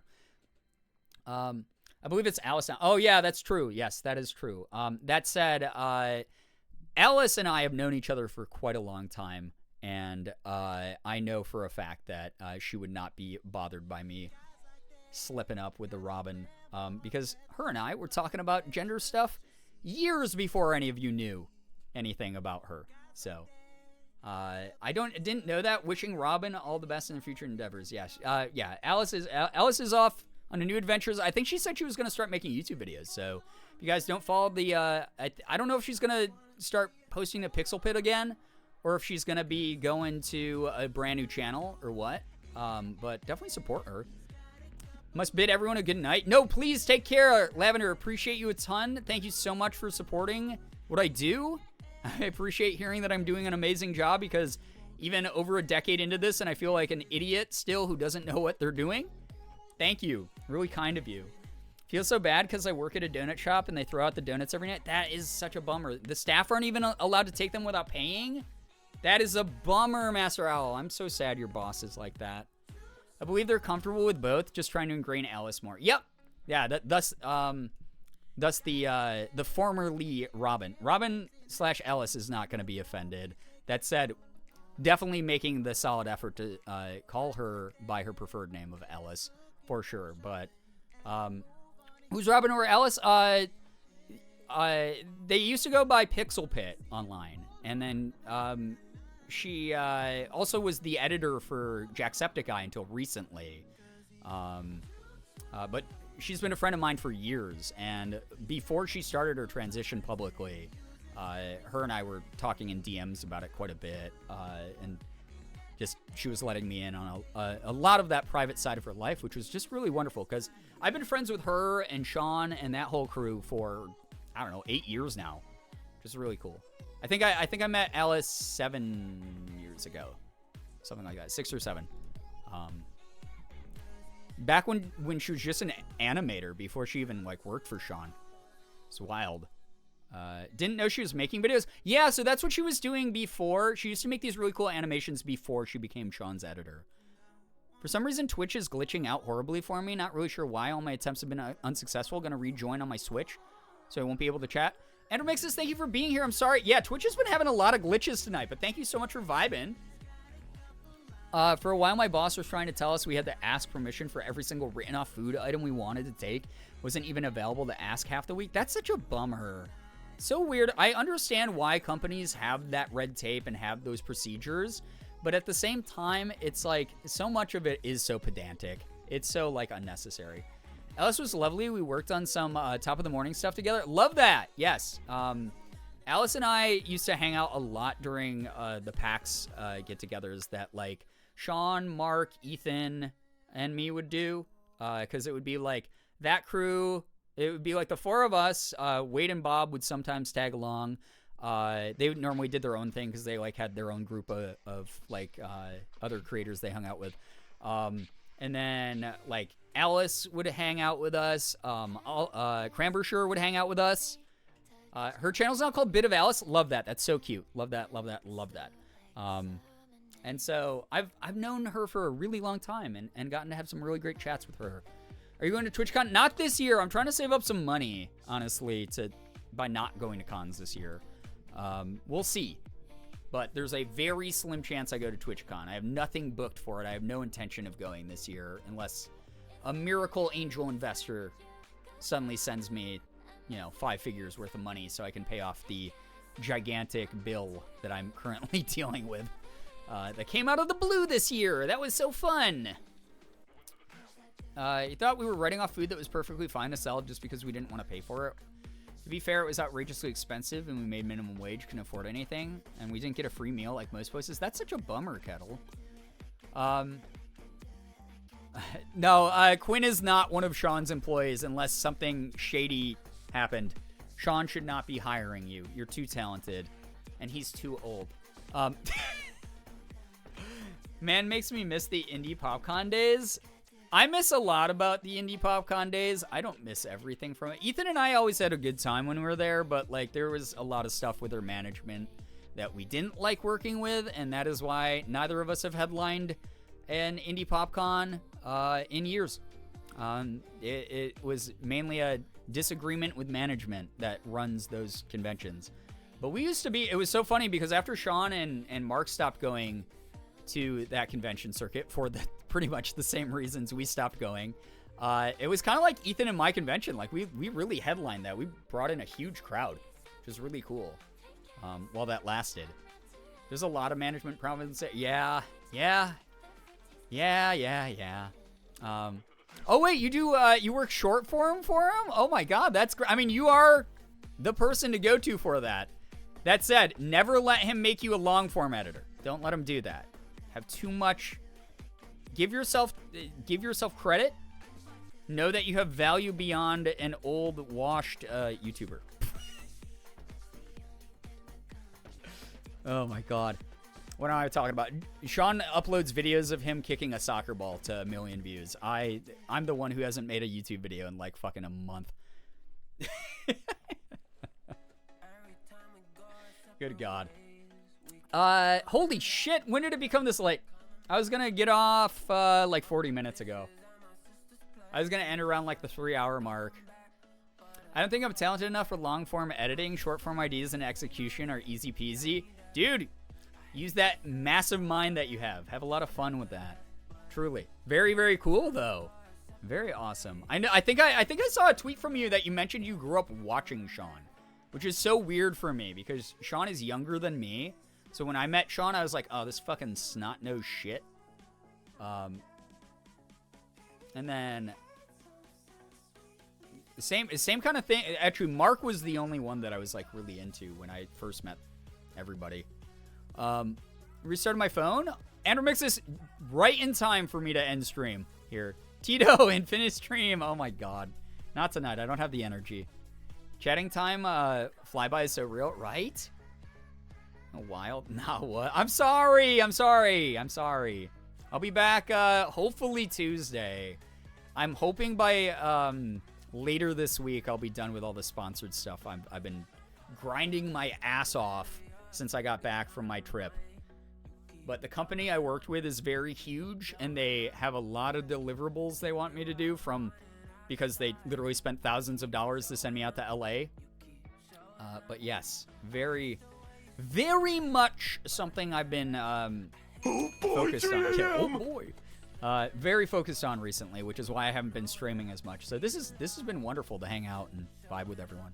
Been watching Sean and Mark since I was 13 and Ethan since I was 15, so meeting everyone's been sick. That's wild, dude. You are a zygote, by the way. I share the story all the time. I don't think you've ever heard this, Quinn, but in 2015, I met Mark for the first time after being a fan of his for a few years. And because I started YouTube back in 2013, and I was a full-ass adult. And I met everyone else. You know, we were all in our 20s at the time. But I went to a PAX. I went to PAX East. And I was there with another big YouTuber who I used to be friends with. He had invited me. Like, I just rolled into Boston. I was exhausted. Morgan and I had driven the, like, 6 hours it takes to get to Boston or whatever. And he hit me up, and he was like, dude, do you want to come to this party? And I was like, oh, my God. Good Lord. Story of you meeting Ethan. So funny. This is not the story of me eating Ethan like in the Vor fanfics that fan wrote about us. No, this has nothing to do with Ethan because he was also a fucking zygote and he was not allowed to be at this party. He was not at this party, so I didn't meet Ethan until the day after this. But this is the only time I've like ever like hardcore fanboyed over someone. Like I had like a full like freeze up weirdo moment. Fallen, hello, hi. You're joining right during the last retelling of the story that of me meeting everybody, like the YouTubers I know for the first time. Yeah, before I ate Ethan, exactly. Cranky42988, hope you're doing well. Yep. Hope that fanfic writer is doing very well. They were very nice. They were very funny. But what ended up happening was, at least you didn't backflip from Markiplier. This isn't about Ethan. Stop bringing up Ethan references. No one gives a fuck about that guy. This is about me, okay? Focus on me. It's my stream. My name's on the stream. I'm the cool one. Here's the thing. So I was exhausted. I was beat. I was like, all right, yeah, this is like a once in a lifetime opportunity. I'm going to go to this party, sure. And Ethan, stop! Who the fuck cares about Ethan? He's the worst in the world. He's like having like a fucking cyst as a like brother, you know? He's like having a boil that I am like, I can't get rid of this without massive pain, but also like, God, this is annoying. So I went to this party, and it was a Twitch party at this bar in Boston. First time I had ever, met other content creators or anything like that. I was like very nervous. Met up with the person I was friends with, and I was just having so much fun. I was having so much fun meeting people, and then the person that I was there with was like, "Oh, I gotta go to the bathroom quick," and he like wandered off. Right? He was a little bit tipsy, so it's like, oh, it might like take a little bit longer. And I waited, and I waited, and like 25, like 30 minutes passed by, and it's like, where the fuck is he? What happened? And Morgan and I got up and we went looking for him, and we couldn't find him. I checked the bathroom. I was like, oh my God, he's not here. He must have wandered off drunk somewhere, because he got kind of drunk. And there was a staircase at this venue. And I walked up the staircase, not thinking anything of it. Well, apparently, the staircase was to the VIP area, because the party on the ground floor was for, this was before they had Twitch affiliates. This was for the plebs. This was for anyone who was a Twitch streamer who wasn't a partner. And upstairs was only for Twitch partners. And I wasn't a Twitch partner yet, because I had been a content creator for like 2 years at this point. And I didn't know that. But the security guard who was supposed to be watching that staircase had just stepped away for a moment. I don't know, to like smoke or go to the bathroom or whatever. And he just stepped away for a brief second. And somehow in that brief moment, Morgan and I wandered up the stairs into the VIP area. And as I'm walking up the stairs, I see the guy that I had come to the party with. And he was like, yeah, wow, stars aligning, right? And he was like laying it down, like he was like sitting against the wall, like kind of drunk. Him and his girlfriend were like kind of drunk. And I was like, oh, they like just got upstairs and like passed the fuck out. Okay, so that's what happened. Oops, they drank too much. We genuinely didn't know either. We were like, oh, where did these stairs go? Yeah, we literally did. We were just like, oh, we didn't know this place had an upstairs. Cool. That was it. And I walk up the stairs, and I hear YouTuber by the name of Entwin the Pack. Anyone who's a very old school Markiplier fan, or like, you know, part of like Wade's crew. Entwin was like, oh, hey, it's Girbeagly. And also called Morgan my wife. My wife is like, oh, it's Girbeagly and Girbeagly's wife. And I was like, oh, yo, Entwin, what? Wow, what the heck? And I like looked around, and like, there's, again, this is the very first time as a content creator I'd ever met another content creator in person. It was Bob, Wade, like everyone. It was Bob, Wade. The people I could see were Bob, Wade, D-Live, Entwin, who walked up to shake my hand, and Sean. And then I just hear like, oh, hey, Girbeagly, I know you. And it was Sean.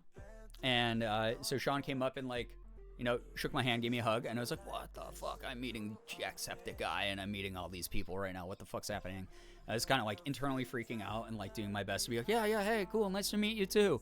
And again, I wasn't expecting this, because this was immediately after I had gotten to the top of the stairs where they had all been sitting. And so this was this giant system shock. And then all of a sudden I hear, oh, hey, like from behind everyone. They're like, hey, why did everyone get up? Who are you all meeting? And it was Mark. And being a Mark super fan at the time, I found out recently, by the way, I looked at my subscriber list here. Mark finally fucking unsubbed from me. Piece of shit, unloyal asshole. Mark unsubbed from me here. I almost sent him a text about it. I almost texted him. I was like, bro, you fucking disloyal hoe. You piece of shit.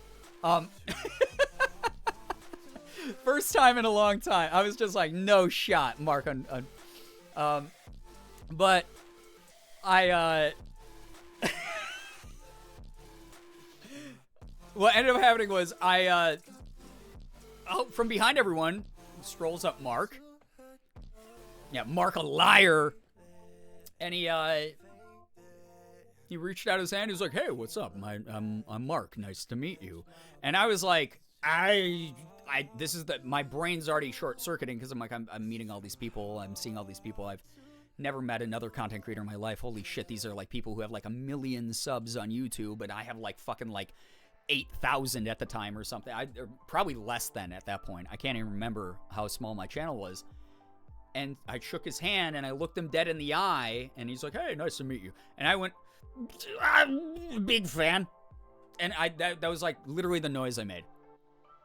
Yeah, my brain went from short-circuiting to flatlining. Yeah. So that was the first impression Mark had of me, of meeting me in 2015. And then, yes, I met Ethan the day after. Who the fuck cares, though? But yeah, that was rough.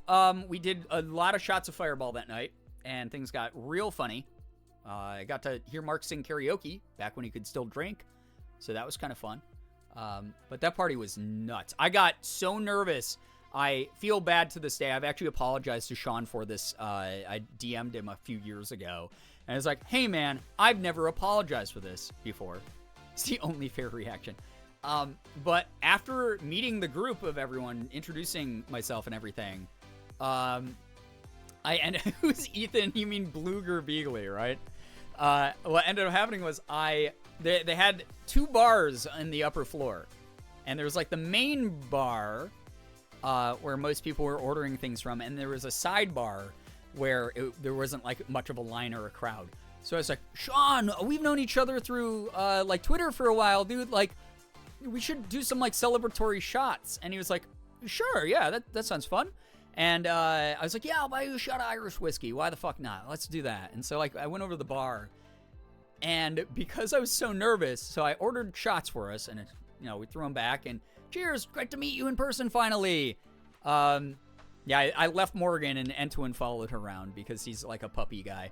But Sean and I were sitting there, we're taking shots, and I could not stop ordering them because I was so nervous. I was like, okay, I'm still not feeling really comfortable yet. This is like too much, man. Hey, Sean, you want to do another shot? And he'd be like, at first he was like, yeah, sure, that sounds fun. Yeah, why not? Yeah, let's keep drinking. It's cool to get to know you. Yeah, and so we were throwing him back, and then like 4 shots later, like, Sean, you want to do another shot? And he was like, yeah, sure, we'll do another one, I guess. And like he visibly, like, I don't want to like say no and be mean. Yeah, another slams glass on ground. Yeah. And that was how I was just dealing with my anxiety at the time, which I reached out to him like a few years ago, and I was like, bro, I am so fucking sorry. I was so cringe. I am so sorry that I did that to you. And he was like, no. He's like, I could tell you were nervous as fuck. Like, so very, very funny first impressions. And now every now and then I text Mark and tell him that I'm thinking of him, and I have his personal number. You guys want me to leak this on stream? You want me to dox him? Glad Sean took it well. Yeah, no, he's the type of guy who, for the most part, just rolls with the punches, which is pretty good. All right. First time I met Sean, I smoked him and Ethan in bowling, so I forever had a superiority complex. I've been bowling with both of them before as well. And I gotta say, I can't remember who won. I think we were just like gossiping about shit, honestly. But yeah, get them. They deserve that. Obviously, Ethan and I have a much closer relationship than like Sean or Mark do. I mean, Mark's always been golden to me. Obviously, I always bring up I wouldn't have a career full-time in what I do without him, with all his raids and everything. But like, Ethan and I'm very grateful I've been able to have Ethan as like sort of like a younger brother over the years and just root each other on. So I have way more stories about him. Many. Oh, Adging. Okay. You edit for Mark? No. No. God, I don't have the fortitude to deal with his neuroses, and I probably would be leveraging the fact that I'm Mark's editor a little bit more in my favor, if I'm going to be honest, than my current paycheck through Twitch. So the most embarrassing Ethan story now, the last time that Ethan almost died from a peanut, he called me on FaceTime, and his face was all swollen up, and he looked like a balloon animal. And he was like, I think I accidentally had a peanut. The paramedics are on the way, and I've used my EpiPen. But I wanted to call you in case I die. And I went, God, you're a fucking idiot, dude. And then he had to go because the paramedics were there. and then I was like panic texting him like, dude, do you want me to fly out to like be by your bedside at the hospital? And he's like, no, Literally just got an injection. I'm fine. So, yeah. Was he on the roof of his car? Wait, why would he be on the roof of his car? I'm very confused by that question. He was not on the roof of his car. He just wanted to call me before he possibly perished from a legume. I would tell my most embarrassing Ethan story, but it's too much. Yeah, there's been a couple moments. We actually just recounted one while we were hanging out in LA last weekend, where.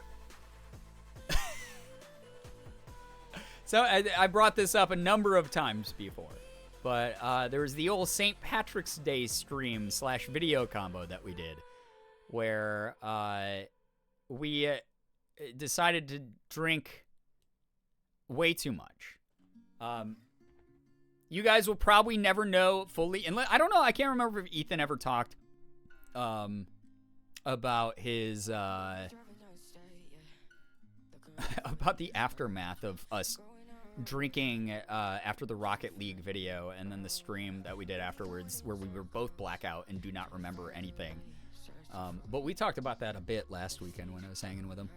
Ethan told the story. We were like, that was not good. I cannot believe we fucking did that. That was terrible. Awful, awful, awful decision making. Ethan told a story in a video talking about his peanut allergy that was on the roof of his car during one of his allergic reactions. See, I don't pay attention to what the fuck he does. I don't care.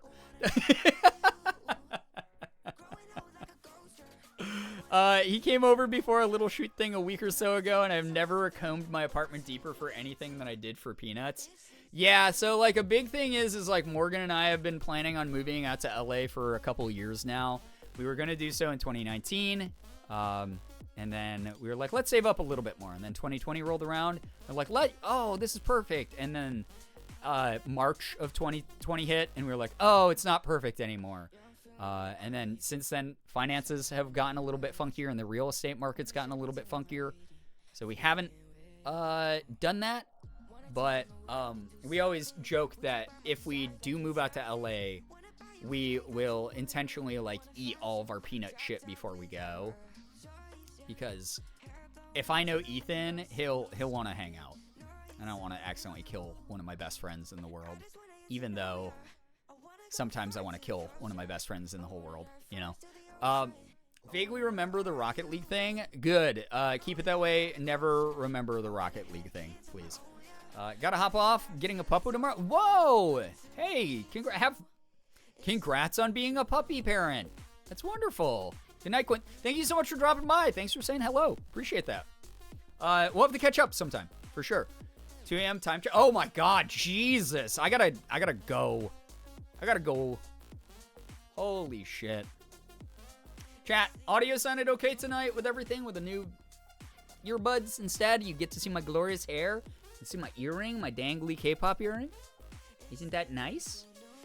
I got to put on the beanie without it interfering with my headset or anything like that. It was great. It's been very cool to swap over to the in-ear. I think that one of the things... Audio was great? Okay, awesome. Audio is superb. Awesome. You guys will get to hear, like, a little bit more, because I think I'm going to have to adjust, like, audio level and stuff for some of the games, because this is technically on a different audio path on my computer. But we'll do all that whenever I decide to game next. Sorry we didn't do coffee talk tonight. I know some people wanted to, but I just... Low energy, and we haven't done a Just Chatting stream in so long. It felt appropriate for my first stream in, like, 5 days. Thank you to everyone for being here. Thanks for vibing. Hopefully I'll be back Tuesday. It all depends on if I get any of this sponsored shit done that I need to get done over the next week. I hope I do. I'm just really tired all the time these days. The past 5 days I've been exhausted. But I appreciate all of you stopping by. Thank you for all the support. 21 subs out of 25 is not freaking shabby at all. I'm very, very grateful for that. Thank you. Looking and sounding very nice. Thank you. Yeah, there's always the future. Look forward to the future. This stream was great. It was awesome engaging with everyone. Yeah, and guys, I mean it. I know this sounds like I'm fucking desperate and begging, but, like, the algorithm really doesn't favor my content anywhere right now. And when it does, I get in front of the weird strangers on the internet that I don't necessarily get along with too well. So if please, if you see my stuff on like Instagram, Twitter, TikTok, YouTube Shorts, Instagram Reels, no matter where it is, please engage with it if you like it. I know that it's hard to not just scroll by something, but if you hit like, even if you just hit like on something, it helps out a ton. It does. It really does. Yeah, thank you. The YouTube Shorts Protection Positivity Squad. Thank you, Brookie. Yeah, again, getting onto white power YouTube Shorts algorithm was the worst thing that ever happened. I was so angry when that happened. I spent the entire evening grumbling to Morgan that I had to delete comments like that all night. It was just such a pain in the ass. The views were kind of not worth it when that one happened. That was just such a bummer. Remember to turn on notifications. That helps with engagement. Yeah, thank you. And also, like, obviously, we got, like, you know, Discord as well to keep up with each other. See if we have a weird stranger reporting in. No, it's like everyone who follows me already, you're not the weird strangers. It's like when YouTube Shorts is like, oh, you made a short about the Roman Empire with like a fun, cheeky, like gender fluid joke in it. We're gonna put this in front of like actual white nationalists. And I was like, why did you fucking do that, YouTube? Why did you do that? Why did you put it in front of the group of people who are gonna just mass dislike this and leave like a bunch of like actual like hate speech comments on it? Like, come on. That was such a bummer. YouTube Shorts are rough. Yeah, but again, I'm monetized there, so I'm at least using their hatred to pay my bills.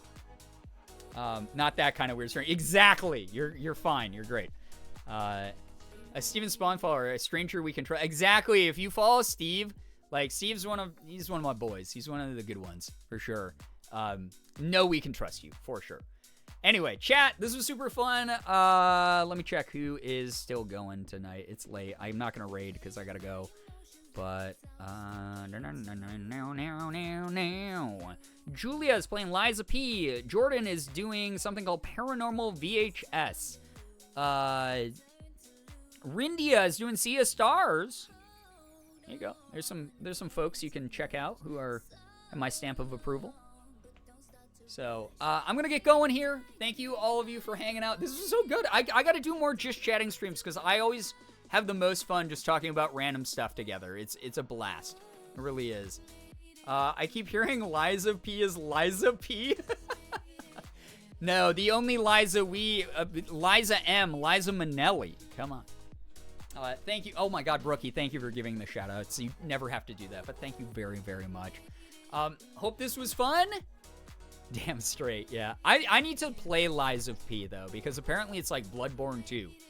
Basically, it's like very similar aesthetic and gameplay. It looks really fun. Thank you, everybody. Like, truly, this was a fun stream. I had a blast. I hope that anyone who is lurking, you know, you follow the channel. If you liked what was going on, you can see more of it. If you didn't, that's okay. It's the internet. We are not all going to get along. But those of you who are here, thank you. Like, genuinely, this was really good company, good conversation. These types of laid-back streams are like what I built, like sort of the backbone of my channel on and my community. So they mean a lot to me. Thank you for being here. Thanks for listening to me ramble about everything. All of you are great. But I'm going to get going. Thank you very much. Like, genuinely. I hope that you all just know I appreciate the follows, bits, subs, resubs, gifted subs, donations. Everything that came through here tonight means the world. Thank you very much for being great. Just chatting, lurking, no matter what you did, you spent time in this community. I hope that that's something that was fulfilling and entertaining for you. Hopefully next stream I'll have more energy so we can do more shit. But thank you. Yeah, excellent company tonight. Hope you all have an absolutely wonderful morning, afternoon, evening, night, whatever it may be for you. You guys are the best in the world. Love every single one of you so very much. I really, really do. Finger hearts as usual. I do not know if what I just said made any sense either. I'm that tired. But I'm going to get going. Thank you, everybody. See you all hopefully in the next one, okay? Take care, everyone. Goodbye, everybody. Goodbye. Goodbye. Goodbye, cutie. No, Alex, I'm sorry. Goodbye. I have to go. I must go see my people. Goodbye.